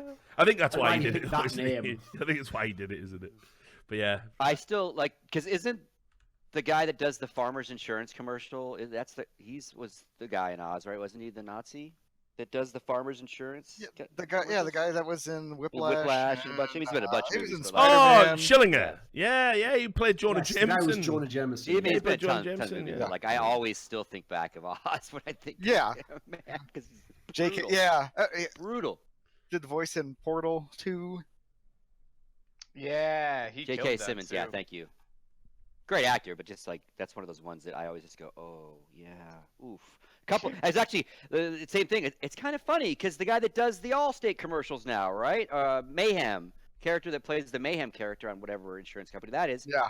He was in Oz too. So what is it with ex-Oz actors that are now repping insurance companies? Now, here's the thing: has anybody in the Richard's audience even seen Oz? Because that was like 20 fucking years ago. People have definitely seen Oz. Yeah, he's talking about Sopranos. And stuff Yeah, like that shit, right? Yeah, Sopranos is I understand, but yeah. There's a lot of Oz references in my chat, mate. all right, Yeah. good. You have a very cultured chat. I can't No, but believe like you the said first that. time I met Rick Fox in esports, I fucking dropped some mad line from Oz. I went up to him, he didn't know what the fuck I was talking about. Well, no, because obviously I didn't know what line it was. And in I what know him from context, Oz, that'd be don't I? I awesome. know him from Oz. Yeah. So I think I went up to him and you know how they call heroin titties in Oz, right? So I think I just went up to him and said, "Got any titties, man?" Like that, or something like that. He just like looked at me, sorry. And I'm like, No, wait, there's two sides to that. There's two sides to that. First of all, you went up to Rick Fox and asked him if he had any titties, and two, you went up to Rick Fox and asked him if he had any heroin. yeah, well, yeah. I mean, either way, right? It's ridiculous, but I would just. It's not every day you meet someone from Oz, is it? What was I supposed to do? Act normal. Oh god. When I said to him immediately after, I was like, "Oh, I just fucking loved doing Oz in that." And then you could see the cogs were going in. Oh yeah, we did call it that, didn't we? He laughed, and then we went out and had a few beers together. It was fucking legendary. You got any titties? Anyway, Richard Lewis, he's much better. Sorry. Pleased to meet you. Pleased to meet you. But yeah, it was good. Like it was. That was banter. Rick Fox is a legend, man. But yeah, Oz. A lot of people in my chat have seen Oz, and again, the best thing about Oz is that it tried to be a drama. It didn't realize it was a comedy. That's what's great about it, because it is a comedy, dude. It's like so fucking unintentionally funny in so many scenes. Just that mad story as well. I can't wait for the headline. Richard thinks prison rape is fun. No, it's not that. But that mad storyline where Schillinger gets that guy to turn the main dude like gay and fall in love with him, so you can have this like mad long contrived revenge against him, and then they break his arms. It's ridiculous. It's so stupid. It's so stupid, but it's brilliant. Yeah, love Oz. Big fan. TV's up, by the way, for Dust 2. They're getting straight into it, are they? Straight into the suffering. That's a heartbreaker, that is, like, for real. Especially because Cloud9 struggled so much all tournaments, come back from a big score.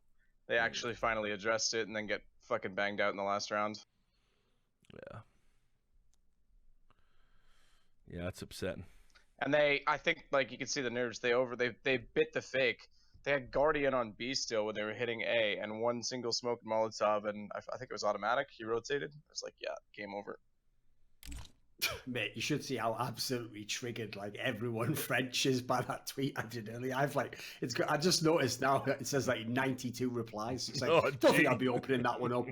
Don't think. Like, pretty sure there's not going to be 90 people. Like, brilliant comment, is it? Like, there's only one reason there's 90 comments there.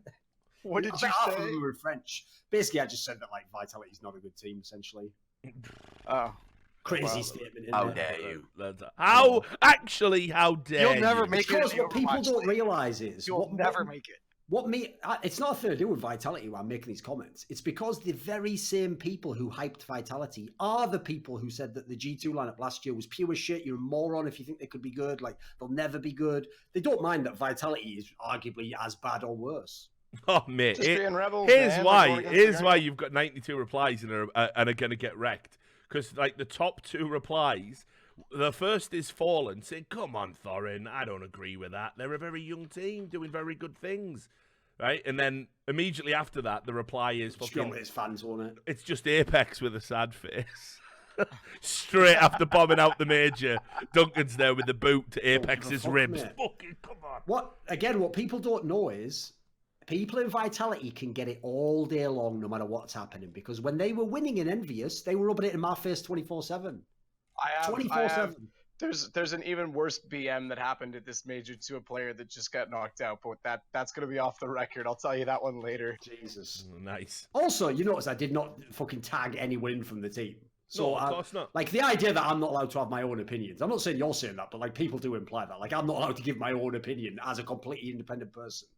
It's always the same argument all over, isn't it? Like, yeah, but that's mean. Yeah, I'm fully aware I'm an arsehole. Like, can I go on with being an arsehole now? Is that all right? It's still not legal yet? Right, look, I'll read you some of the best replies, so you don't have to go in there, mate. I've got the Fallen one alone sounds like cancer, because, like, how dare someone who led those fucking MIBR teams last year tell me about how long it takes to get a good lineup? You didn't even get one, you little cunt. You just swapped players at the end. You're an absolute hypocrite rat. I hope your player was Smoothie next. No fucking blood brothers with it. Fucking God. Like, anyway, that's enough of that. Yeah, I'm bringing it back down a notch. Yeah. It's back down a notch. No, it's okay. Right, indoor voice, Duncan. Let's go down to 7. Luckily, Brazil already hates me anyway, so I can do that. Yeah. You know, I've got Whose fault's that, Duncan? So well, it's too late now. It's not who can. You know, let's not split hairs on whose fault it is. It's already done. What's done is done. Here's some of the replies. Thorin, and this is URA as in the letters. URA joke. I really don't know why the community listen you. You are the real joke! Exclamation point. One question. One question. Is he following my Twitter account? A good question. I don't know. Probably not, as he's Brazilian. Who's the guy's there? I'll double check. Let's see if he is. Because if he is, that's, by the way, that's a pretty classic move. All the Brazilians who flame me, they all follow me. Just waiting for the next moment to get on you. It's like riding you hard. Then there's which, by the way, fair enough. If you consider Thorin as a Counter-Strike analyst, you probably like to read bullshit about amazing Counter-Strike teams which are doing a great job. I don't know. So now Vitality's an amazing Counter-Strike team. Brilliant. Doing a great job. I know who's going to win this one, but, you know. Being an arrogant asshole as usual. That's another one, which is fine. I mean, guilty as charged, Your Honor. Imagine being a fan of Vitality French team and being like, I don't like arrogant assholes who think they're better than they are. I can't even handle it. Is this real life? Is this fly up to make me go mentally insane and break me in the head? Am I actually in like room 101 right now, Richard? No, Vitality. Your opinion and expertise seems 100% inspired by 13-year-olds from Twitch chat and Reddit. Glad to be able to avoid you as an no, I don't really want to say expert. Just did. Just wrecked himself at the end. I don't know. It's like they can't. It's a classic move with idiots, isn't it? They can't finish the comment. You'll enjoy this one. This is a reasonable one. Commit suicide, please. There we go. As if you had please at the end. What's the name of the person who wrote that? Wegamox. Commit suicide, please. You're the baddest analyst, if we can call you that, in the whole CSGO scene. At least he asked nicely. I mean, yeah, could have been rude about it. True. Here it is. Your worst take ever. Then yeah, the rest are in either French or you only talk shit, you motherfucker. I think that's Portuguese. That's got a that could be French actually. That's a Philo de Puta at the end. Mate, I would love to make some sort of a CSGO related cover of the song Tupac Hit 'Em Up. And it's all themed around the fact that, like, drop your Glocks when you see Fox's teammates or something. I don't know what the lyrics would be, but it'd be around that theme. Yeah, maybe let's not theory craft those lyrics on the stream, eh? Let's me and you we'll meet up in a bar, we'll sit down, we'll bring our notepads. Like Tanner Mongeau or something to sing out, to read the lyrics out for us. Oh, Christ. So anyway, who have we got taking dust to? I'm bringing it back. No one. Counter-Strike's still on. Yeah, no one cares. I mean, I could see FaZe losing this map. The only thing Yeah, is, I mean, as far as I they know, I don't nearly think Cloud9's that good on it. That's the they nearly problem. lost against Complexity the other day, so it wasn't like they were playing good. It was just Nico went off at the end. Thanks for all these subs that have been coming in, by the way. Appreciate it. While the channel's still active.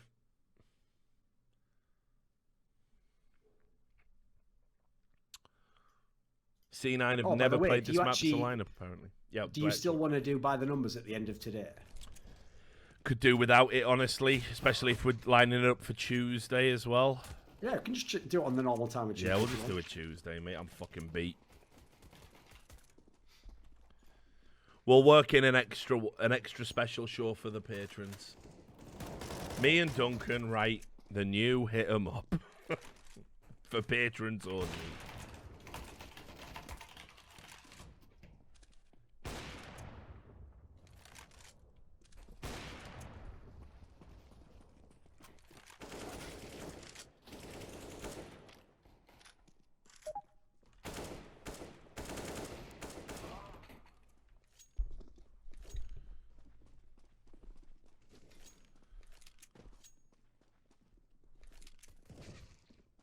I've got mods. Alright, stop the spam, plebs. I've got mods. You don't need to worry about it. The mods will kick in and do their thing. You say that, Pike. This went. We let this spam go a little longer. So Yeah, that's how we do it. That's how we do it. We let spam go for a little bit. 3 and then- seconds, yeah. and then you're done. Anyone from now? Cool.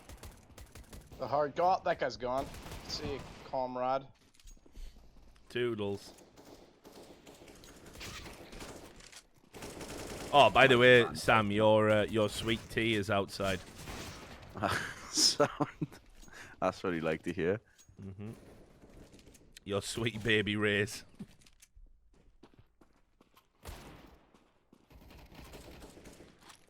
You have sunshine tea brewing outside. What the hell's going on? No, it's I just got it on fucking Prime now, so I just get them to leave it outside in my garden. Just fucking stick it out there.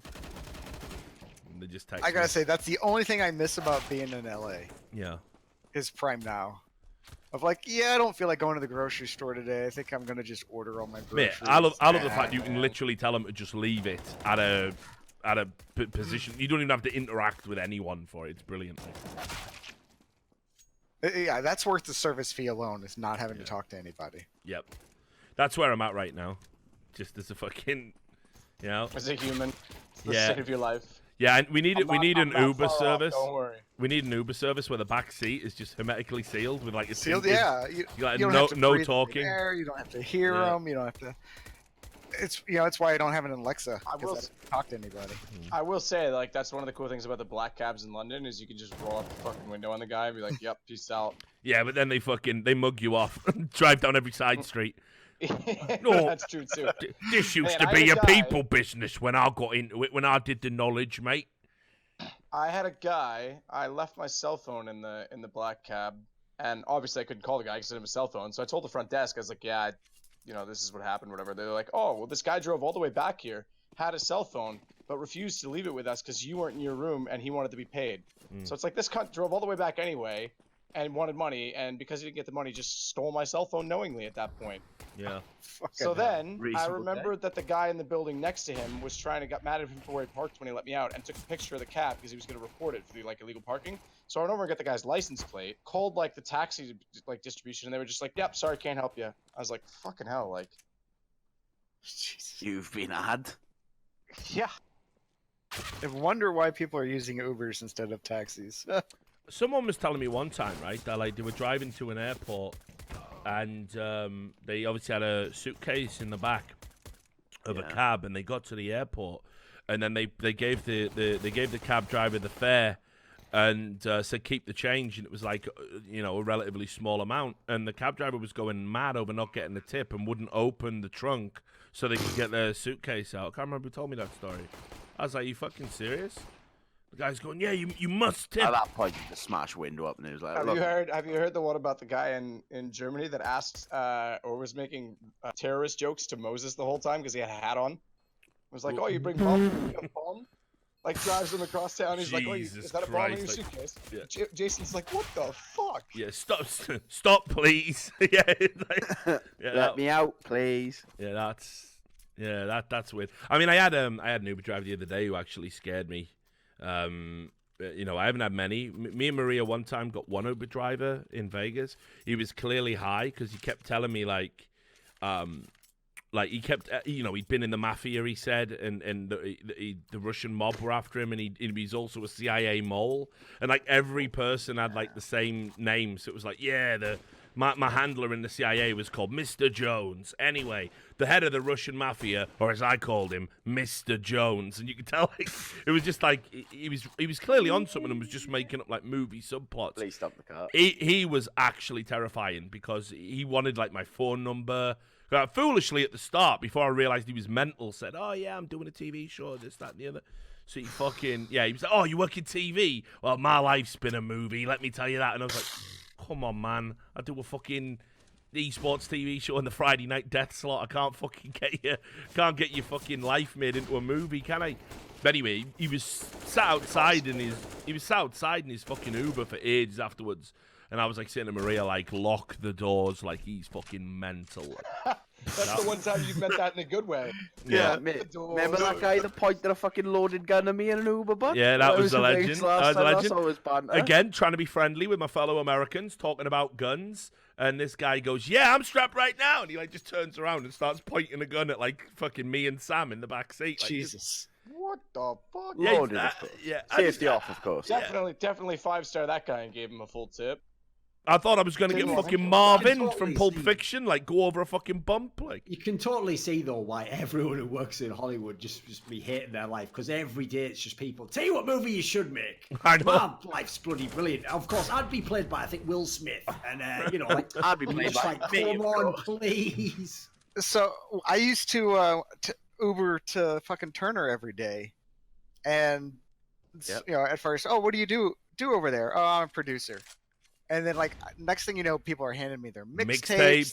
They're fucking doing all this shit. And then eventually, or like business cards, like, oh, you know, I do some camera work on the side. And it's like, oh, I just office monkey.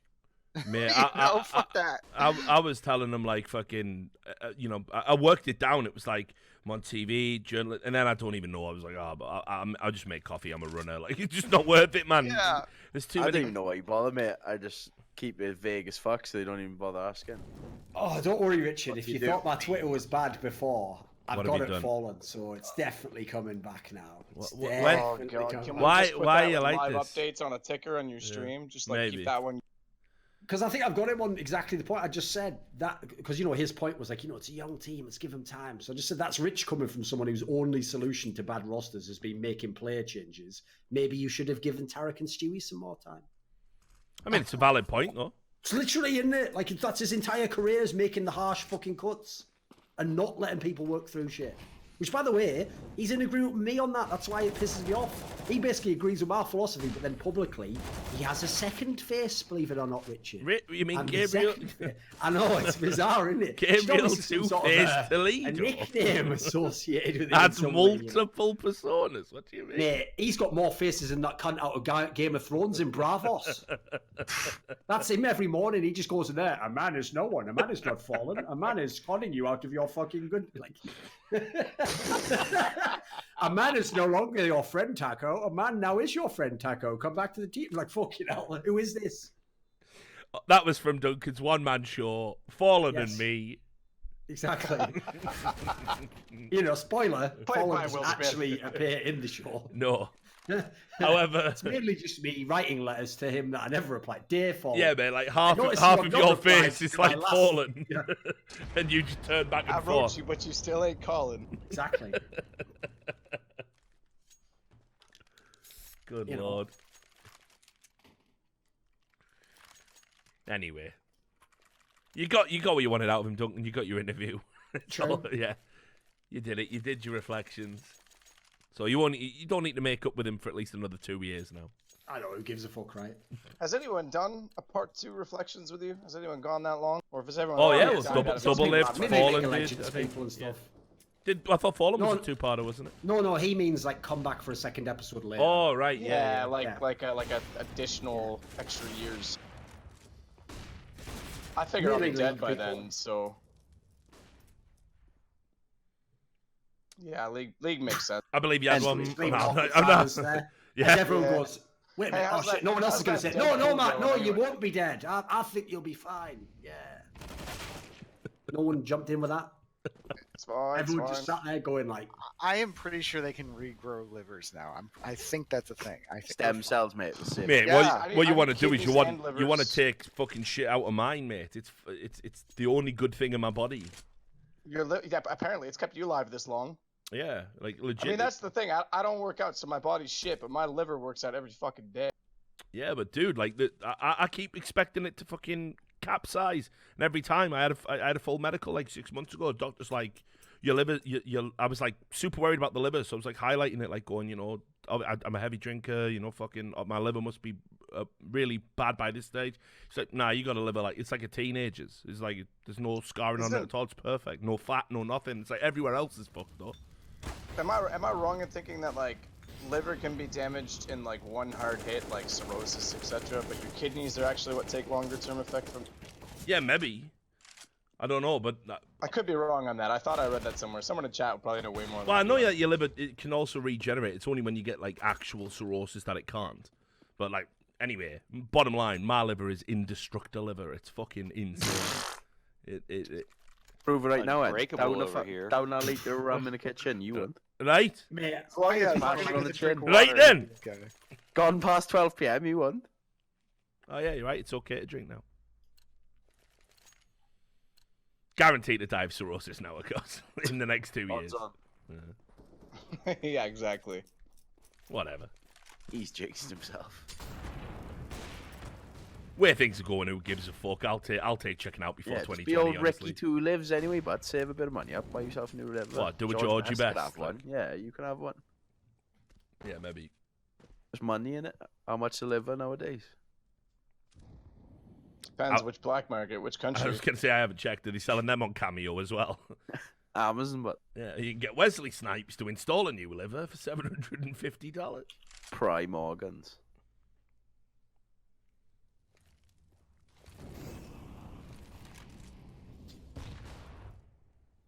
Take as long to heal his brain tissue. Yeah, still finding that one out.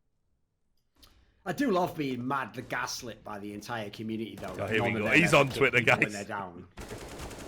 Think about how mad that is. In what universe do people not go completely up your ass the second you're down? Everyone Yeah, does. I'm pretty sure I can look back in my tweet history and find a pretty few recent ones. Of course, mate. The whole point is that's exactly when people swarm. Oh, big time. And by the way, that's totally fine. I always say the whole point of Twitter is hot takes. It's not you're writing a fucking thesis, are you? Like you just write your opinion on the fly.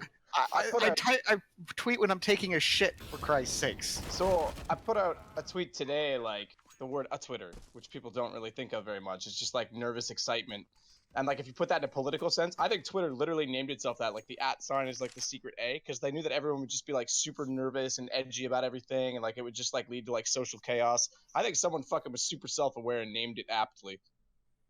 I think someone knew exactly what they were gonna do to the entire world and the internet when they invented Twitter. But I want to step back and I want to examine Richard and Thorin's relationship, where Thorin says, well, look at this tweet with 90 comments. I don't want to look at that. Now, Richard then opens that up and starts reading the worst ones he could find. Well, you think Thorin doesn't take great? Thorin's all in. You think Thorin doesn't take great joy in fucking triggering me every fucking second he's alive? Oh, I know it. But that's what it's the nature of the relationship. Yeah, like Thorin won't like be like, you'll love this, Rich. Have you heard about? And then I'll go, no, I haven't actually. He goes, well, I've fucking heard about it, so now you have to. And he'll just fucking, he'll reel off the thing that I'm trying to avoid. And I'll be like, all right, brilliant. Love that. And then it does trigger me, of course, yeah.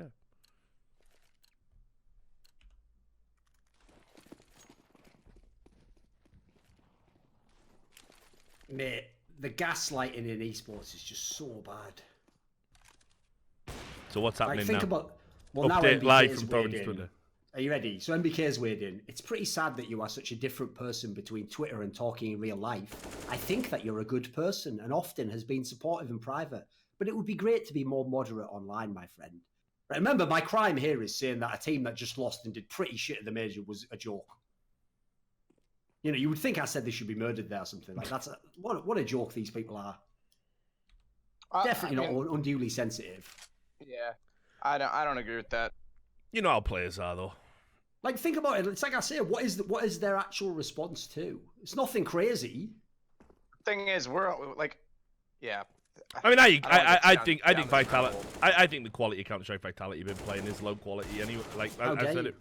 I said it right from the start. No, but I If was it gonna wasn't even for touch on the Ziwu and fact that, MBK, like this team wouldn't have even got this far. Like, so.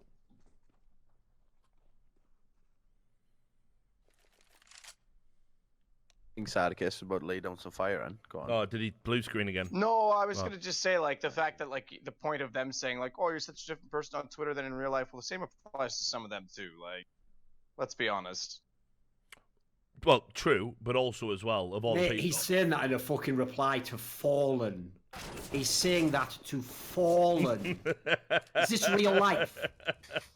Are we all just gonna get? Is this entire thing just a fucking psyop to make me kill myself? What's going on right now? Doesn't even make any sense, does it? Fucking hell. None of it makes any sense on any level. I like Because how by the way, Sam just we'll never closed succeed Castle on that particular. Duncan round. was your Uber driver, of course. Yeah, Of course. The psyop. Yeah, the most terrifying of Uber drivers. Like, oh, good lord. But yeah, I was going to say, of all the people that applies to out with the talent, oh, Nico, why? Definitely applies to Duncan a lot less than most people, I'd say. And who would you say it applies to the most, Richard? Please indulge. Very good question. Which ones out of the talent do I feel are political or shape-shifting? I like them all and like working with them all. I have no comment on any of this. Go about your business. You're such a lovely person. I mean, anything I might have any problems with any of you guys, I mean, to be you fair, guys it's are hard to private. dislike you as well, though. Yeah. Oh yeah, lots of people dislike me. Tons of people. Well, sure, when they work with you at a different level. But when yeah, you're- if I think you're doing something like ass, I'll just take you aside and say I think you're doing this like ass, or I think you're phoning this in. Except, sometimes I'll let Lauren get away with it. Yeah, it's a tough one. I could probably go for machine on that, maybe. I knew you were gonna say that. It was close. There were a couple of the names in the there were a couple of the names in contention. I mean, obviously Vince. I mean, 1 minute he's bloody retired. The next, no, I'm kidding. I like Vince. Yeah, he's a legend. Get any money, like? Yeah, Fuck off. But yeah, they're let's just say Love you, really. that's not the worst case we've seen of a caster intentionally playing the community in their favor. Oh no, for sure not. For sure not. Nothing will beat the fucking D man. Oh fuck! I didn't even think of that one. Yeah. Wow. The D man special. I've got to retire, guys. If Riot don't employ me full time, bloody hell, I'll never be able to work in esports again. So, sorry. I know you all love me because I am the voice of the game and everything, but I guess it's just all bloody over, isn't it? 20 Reddit threads later. Riot have only agreed to hire me for some reason. Bloody hell. Who saw that coming? And the rest, as they say, were history. Later, he was inserting himself into finals. Don't say it, Duncan. Football Manager I finals. knew what he was going to say. Don't say. Don't say it, Duncan. Oh man. Yeah, keep that one for the green room. Duncan's lost in the Twitter wilderness. No, He's going. he's had to mute. He's had to mute himself so he can't fucking say it. Yeah, he's going Colonel Kurtz. He is, man. He's in his own Twitter heart of darkness. Nah, I've given up on that one already, mate. All right, good. What do you mean already? That one only lasted 8 months. No, I'm on about the thing I was talking about a minute ago. Oh, okay. Good. Like, as usual, the trick you can always do as a player is the fans agree with you no matter what anyway, so you just have the final word on every topic pretty much. Yeah. Well, it's like the Brutus effect, right? Fickle nature of the crowd, speak last, win them over.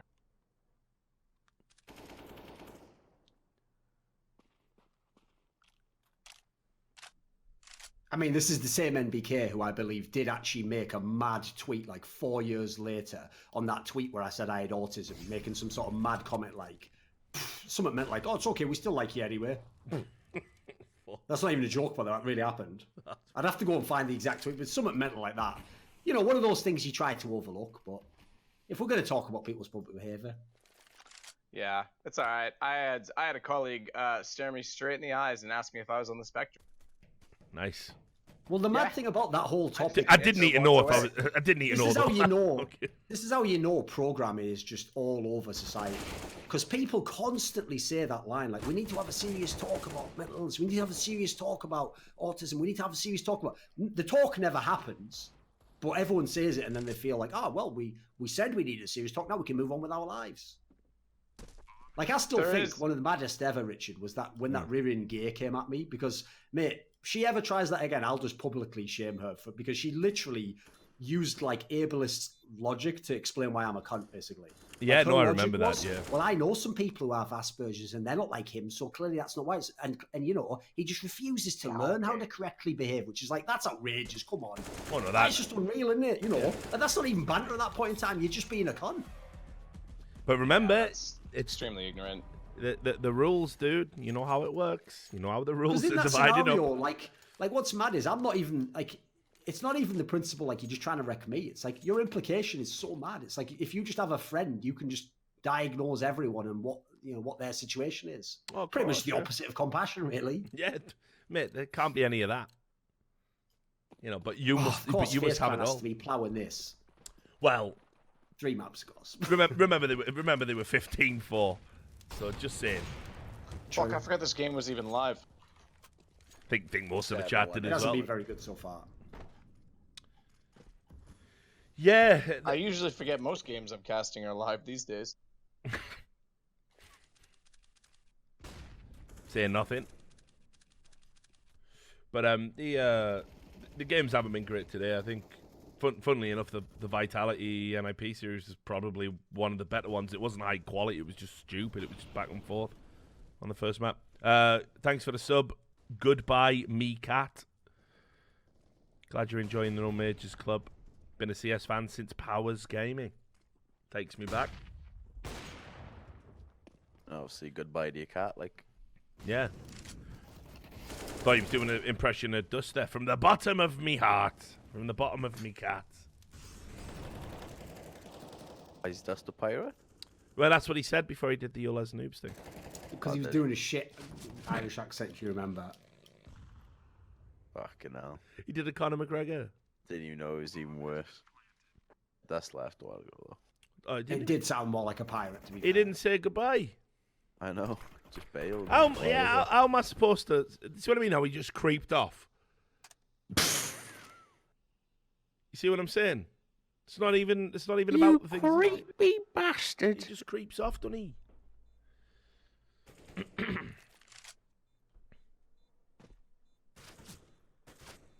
Literally been throwing layups for him all this stream. He probably saw Cloud9 was losing and just thought, time to get out of it. Yeah. I don't like the way this one's going. Yeah. To be fair, I don't know if you were here for that, Duncan, but the chat did say how Dust is the most likely of all the CS talent to be in a show hosted by Chris Hansen. Reasonable. Like, come on, guys. He read it out on stream more like a mad cunt. Yeah, true. Like. Not even sure that's true anyway. Back to the game. Back to the game. 8-1. Yeah, it's 8-1. Who do you think would be fine? No, it's on. Please stop. Like, thanks for the 5 subs, gifted laddie. Really appreciate it, man. You've gone ham today. Thanks a lot, brother. New idea for a series. Hanson bait.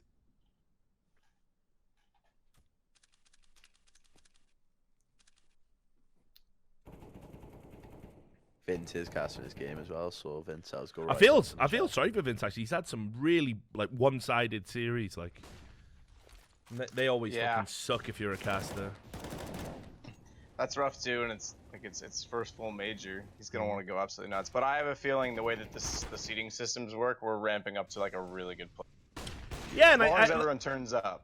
I still stand by. I think there's a shot of breaking the record. Because to max out the coin, what I didn't realize was I know there's no drops. But to max out the coin, you have to watch the final. Yeah. So with free to play, plus the coin doing that, I wonder if we can actually break a record here. Could be big. Especially, again, obviously it's massively team dependent, but if you got like a Liquid Astralis final, that could bang. And obviously, if your Steam's linked to your Twitch, that counts, right? If you watch on Twitch. Yeah. I think so. Yeah. But does that have to be through the direct ESL channel? No, Probably. it's just. If you watch it Go TV, then Yeah. Yeah, people in the chat say it does count. I assume it would. Yeah. No. But on Twitch, do you have to be watching on the ESL channel? I think so, yeah. I'd assume it's only one channel it counts for. Yeah. Or a partnered stream, people in the chat are saying. Which we're not, by the way. Just putting that out there. Yeah. It's interesting. No fucking souvenirs, yeah? Apparently, a bunch of people got shut down. Put it down. CIS people were streaming it on YouTube. I was like looped into some series of tweets. Maybe it's because it's Twitch exclusive and that's why they were. No, it's not. It's not Twitch exclusive. Yeah, it's not, though, ESL is yeah. live on other platforms. And apparently they got they got like somebody DMCA'd their fucking channels or something. So I was like, what's that about? I guess it's like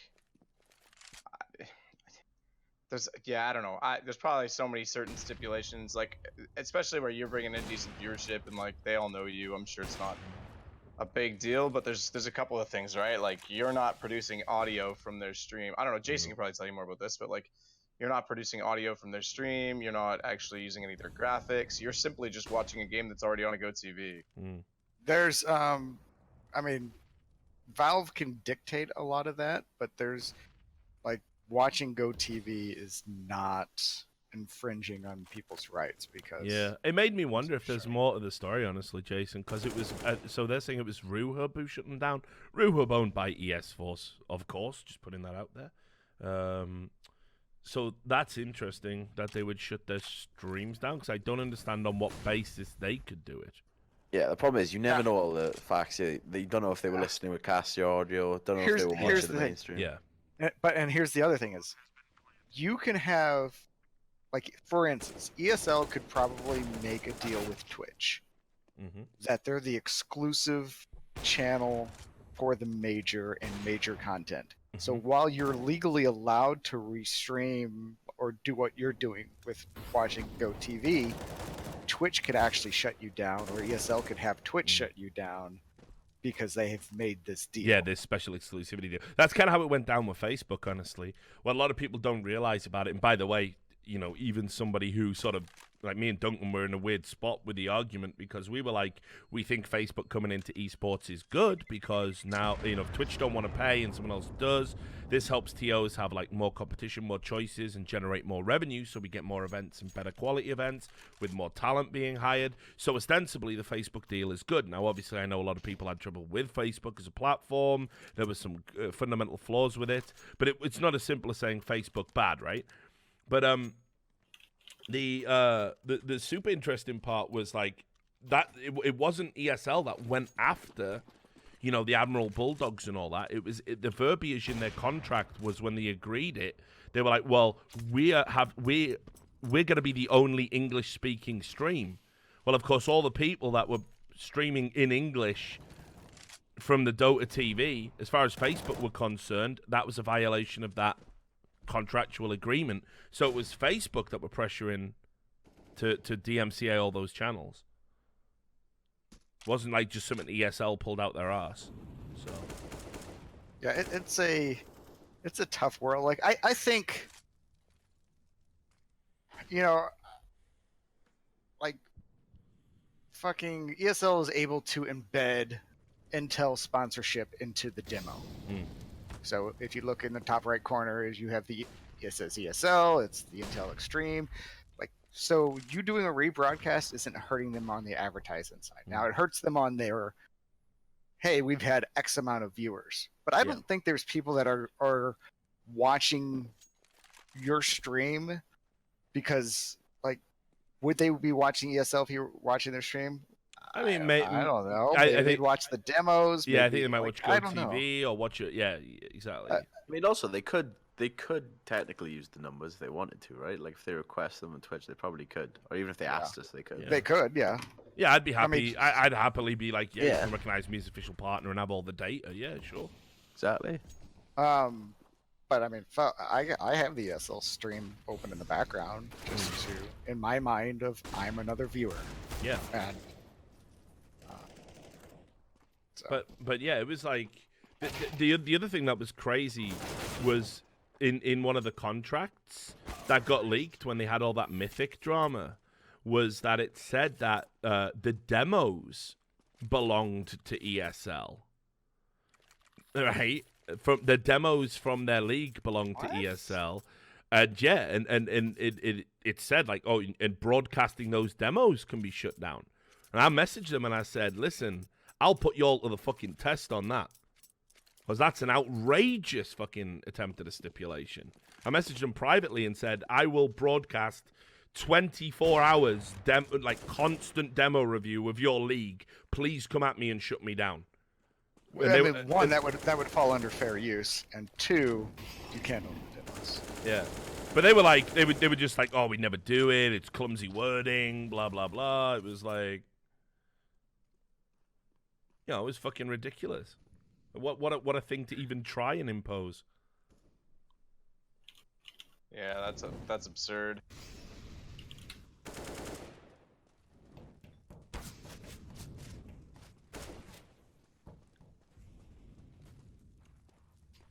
It's the same with everybody wants. What's that map that everybody wants remade? Which is Tuscan? the ripoff. Yeah, so they want Tuscan, which is a ripoff of Mill. Yeah. Remade, and like, oh, they can't do it because this guy. No, they can do it. Valve Oh yeah. owns the rights to every map that anybody makes. Yeah, 'cause you use all Valve texture files and everything. Yeah. Well, no, the texture files can be owned by an artist or a studio, but the actual map is owned by Valve. Right. So once you submit something to the workshop, they can do whatever they want. And layout of maps is not something you can own. I'm not a lawyer, Yeah. so don't fucking listen to me. Wow.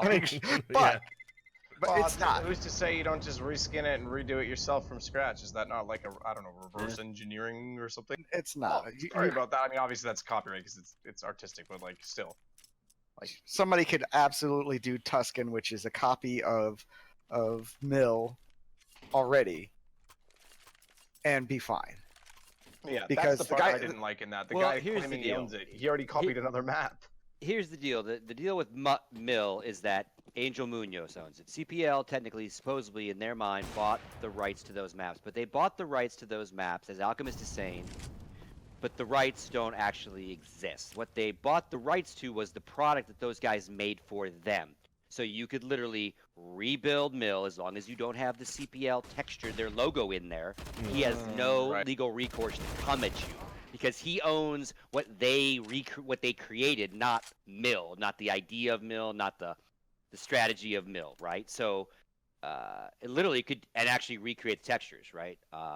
You could probably, because Angel Munoz is Angel Munoz, you could probably literally take the exact fucking map, literally the files, remove his fucking logo, It's and worse say, than that. and then sue me, motherfucker, and he wouldn't. There's almost zero chance he would So- have any rights to that anyway. I'm almost certain Valve owns that when you. Yeah, that's what That's what I'm saying. Like at the end of the day, Angel bought Yeah. Angel bought a creative piece of content, right? He Like I did get own, why in the early yeah. days he could make someone believe he could sue. Yeah, I of doubt that course. It was hold up at Angel all. who was going to try to use his map when he was still relevant, right? But it's his map in the sense of like that particular product. But what I'm saying is you could probably actually take that map right now, use it, and like dare that guy to try to sue you, and he wouldn't, you know, in the sense of like try to claim it. But you certainly could redo it to what Alchemist is saying. And Valve isn't going to care either, right? Because you know they go, oh, great map, can we put it in, right? Versus, well, you can't do that because who makes money on a map? In that sense. Anyway, that's my rant. Sorry, I'm in the middle of buying and organizing buying a new PC, so Oh, no worries. So Oh. you're getting a new streaming PC? A new gaming one. I'm upgrading. Cool, man. I haven't What are you seen gonna do it with about your a old year. one? You gonna leave that for me when I come over? To Richard's question, I probably will move it over and have it become my OBS streaming rig, and then probably. I've heard this story before. I know, like it's like I fell down the stairs. I swear, he didn't push me. The only All right. We're problem missing I've out been on all having- those fat Apex viewers. We could be streaming right now. Oh yeah, and I heard you talking about that. Yeah, I don't want to play with you because I don't really think you're up to snuff because you haven't played BRs. So like, Right. Wow. Someone's a fucking Shots elitist. fired, shots I fired. won a 2v1 yesterday to become a champion. Just to let you know. Yeah. Was it in ranked Don't play? believe it. Of course it's a ranked play. It's top tier. To record it. Yeah, until all these games get ranked plays, it's like whatever. Don't tell me how great you are. I'm not dogging you, Alchemist. I'm dogging. Oh no, I'm Far more trash. I'm popular absolutely people. fucking trash. Yeah.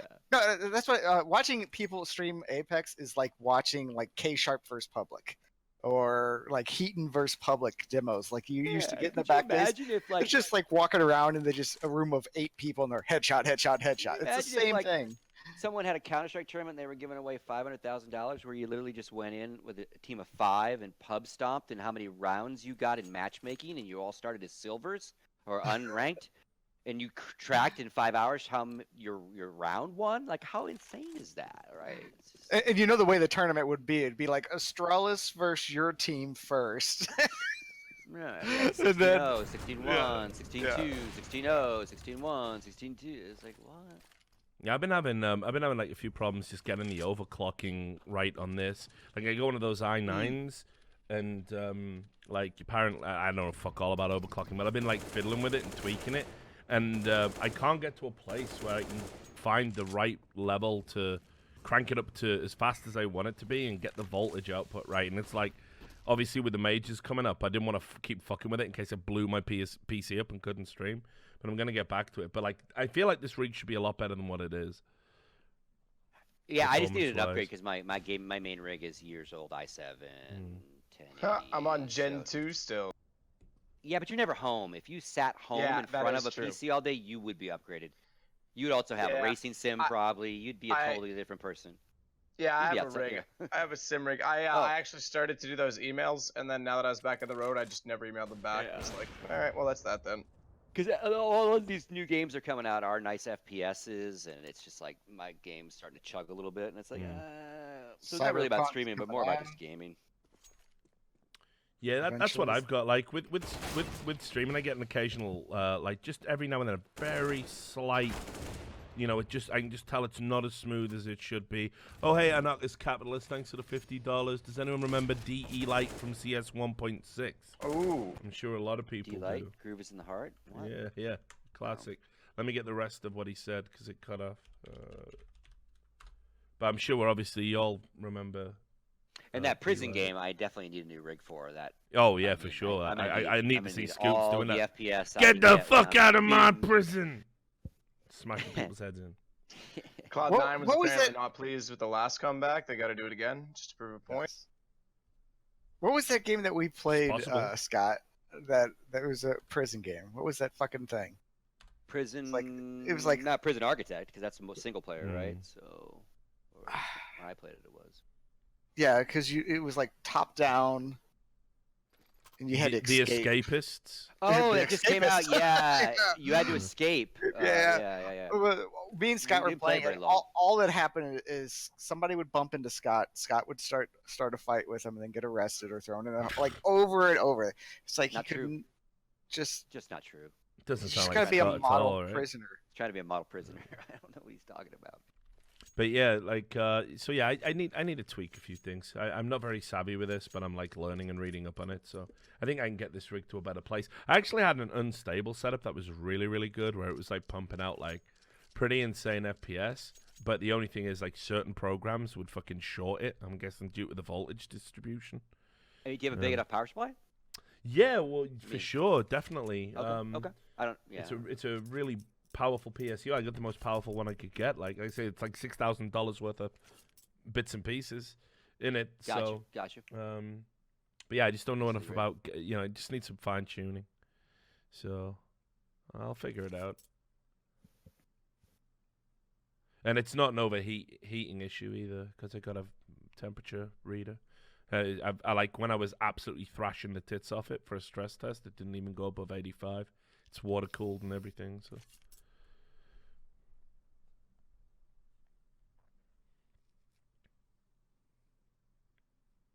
But yeah, just let me know what you get, Scott, so I can sort of keep an eye on the march of, you know, technology, if you like.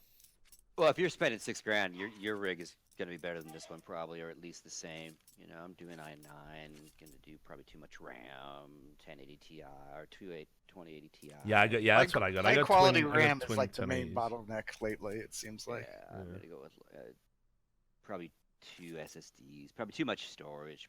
Probably gonna spend about, because I'm not gonna build, and I'm not gonna build mine. I'm probably gonna use a build service because I'm lazy. So I'm gonna spend a little bit more on my parts probably because they do MSRP on that shit, and you have to pay like a fee for the build. Oh yeah, I'm gonna give somebody a sub for this. But it's I get no joy. I get no nerd shills out of building PCs over the years. Many people do. Many people are excited. Yeah, that's same. part I of their hate hobby. it, no. I don't want to build the fucking car, right? I want to Just fucking straight buy labor it. nowadays. Yeah, and so yeah, I will pay more though, right? Before I was more frugal about it, but now it's like, yep, pick this. Oh, you're gonna build this for me and ship it to me, and then warranty it for 2 years if it fucks up. Sweet. Yeah, so I'm sure it's very similar. Is yours fairly new, Richard? Like, Yeah, I this year? got it midway through last year, I think. Yeah, so it's gonna be very similar specs probably. It was literally just. I mean, when the biggest thing is when the yeah, i9s came out, I think.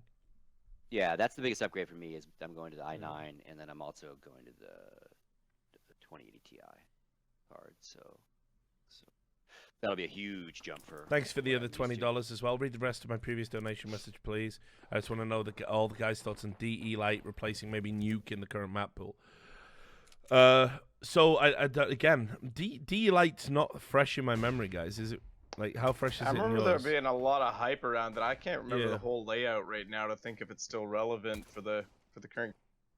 I'd have to That was look the into a one. video. That was the one that ESEA made at the end of 1.6, right? Wait, Yeah. What name? I think so. DE Light. It was where it was sort of like the same kind of like textures as like Like a cache.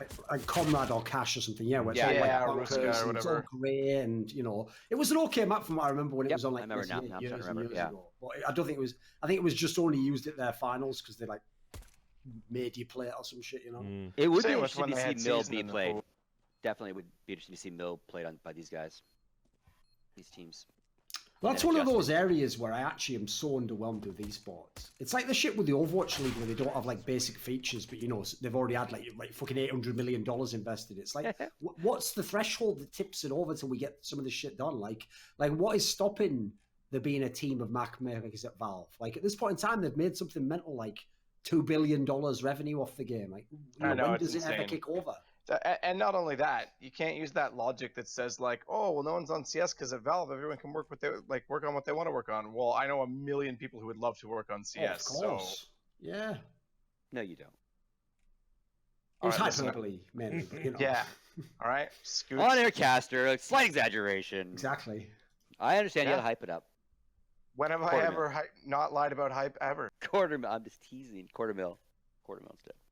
I don't know though, but aren't there? I forget my ignorance because I don't play the game anymore.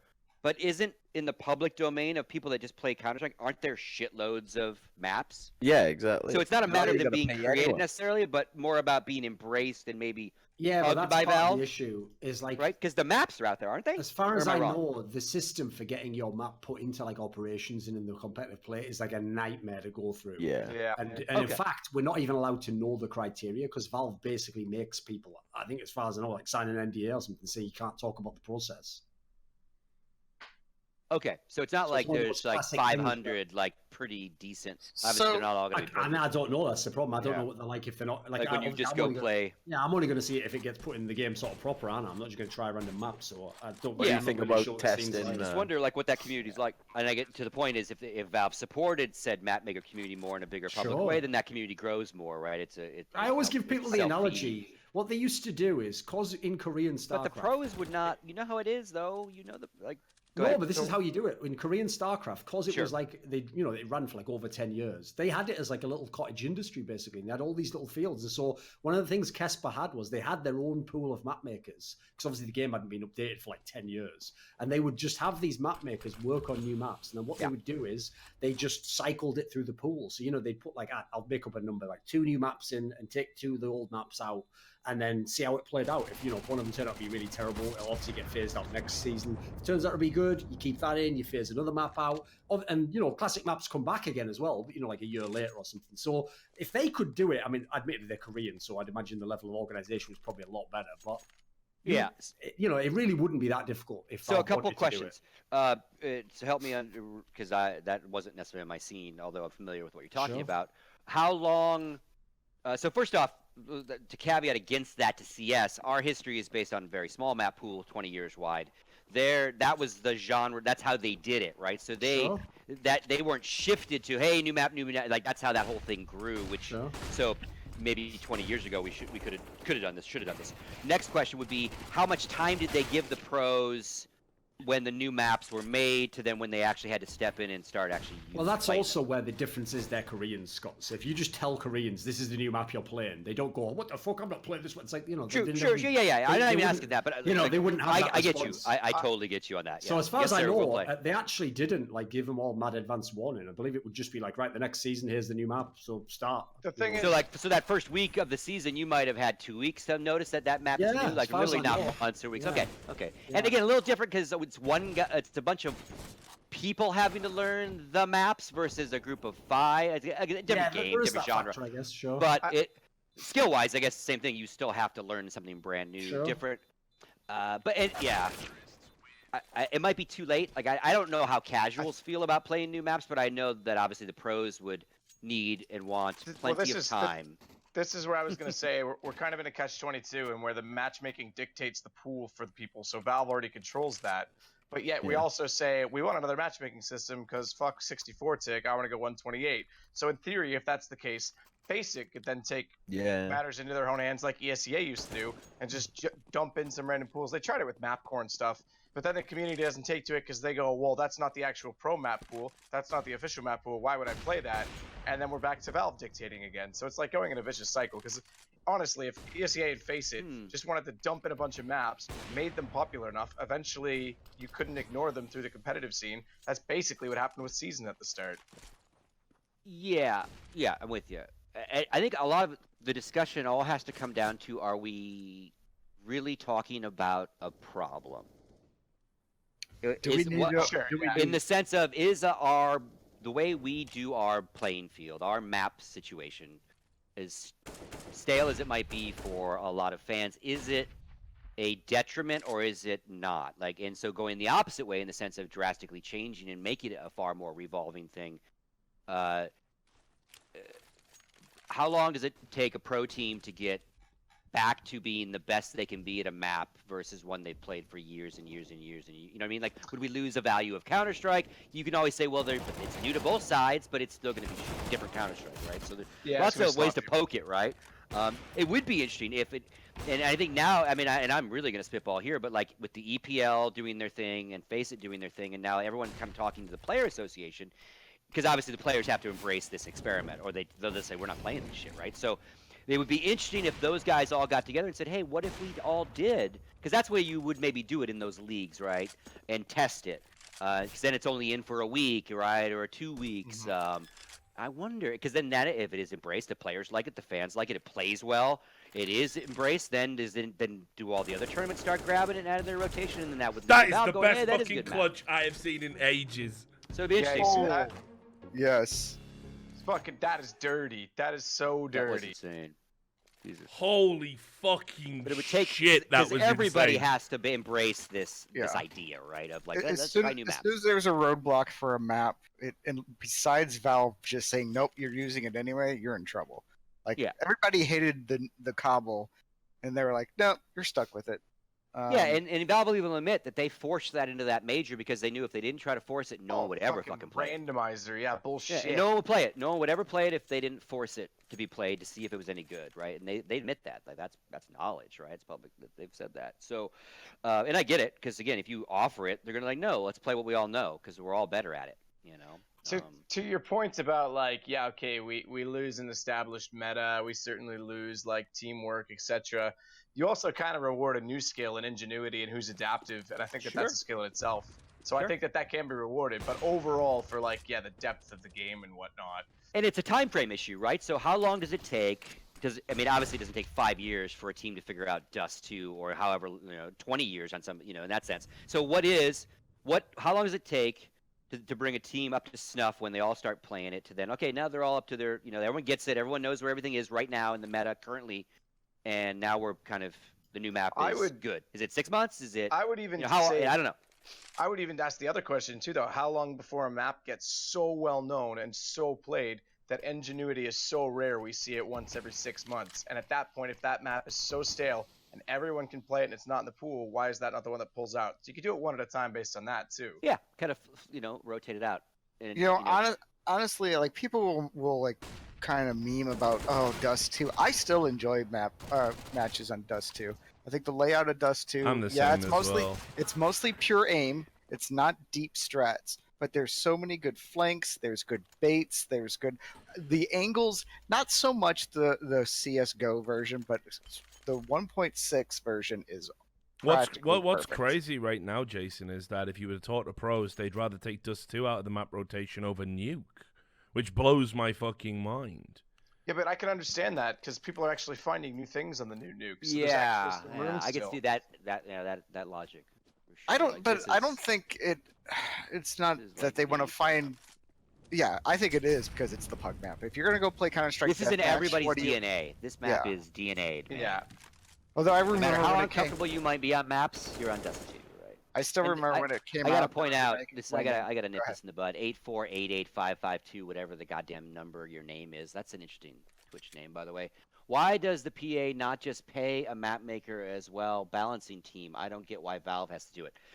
That would be like asking why doesn't the NFL Player Association figure out how to cut the grass and deal with the playing field of football? That has nothing to do with the Player Association would be balancing Counter-Strike maps at all, really, for Valve. Like, that is just not at all what we would do. We would embrace new maps being played and new playing fields possibly coming in, but creating them or like providing feedback to Valve about guns and maps is exactly why they're one of the reasons they're organizing their voice for sure. So that point, yes, but doing it, nah, bro. You want like that's like NFL PA making the footballs they use. Like what? You also need to be very careful once you go talking about that rabbit hole. I like doing stuff.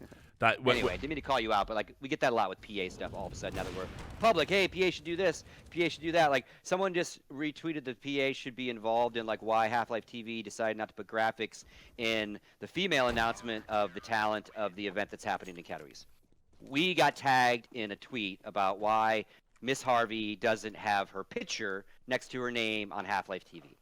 It's fucking nutty. It's like, okay, so why would you tag us? Like we're supposed to then Half-Life TV? Could you? Work on how you you're not the talent organization. Yeah, that's why I brought that up. So we're getting a lot, which is cool because people are now like saying, "Hey, PA, do this," but it's like, okay, come on now. There's some things we don't have anything to do with, really. Come on. Anyway, sorry, rant off. No, I was just gonna say as well. You also need to be careful getting involved in like multiple shit where it's gonna use resources that would be better utilized, obviously serving the players, the primary reason you exist. You pick your battles, right? Yeah, exactly. Maybe in 10 years we are making maps in conjunction with map makers and Valve and everybody or whatever, right? But like we have a map making division of players that are specifically going to help a focus group that they've volunteered as pro players that they care about that, so they'll devote their time and test shit with Valve, right? Because that's what I've always thought about. Like, Valve wants good feedback, right? They've always wanted good feedback, and then they used to get their feedback. Then they started asking for feedback at majors, and that feedback was just very negative and very hit or miss. And so that kind of those conversations went away. But like, if you went to your player association of hundreds of players and said, "Hey, of all of you, how many of you would be interested in 8 or 10 of you maybe being on a panel that did talk about guns and did test shit with Valve privately and gave a little bit more critical but feedback in a that's the private other way, thing. you know? Because Henry And you'd get those people. You get those people.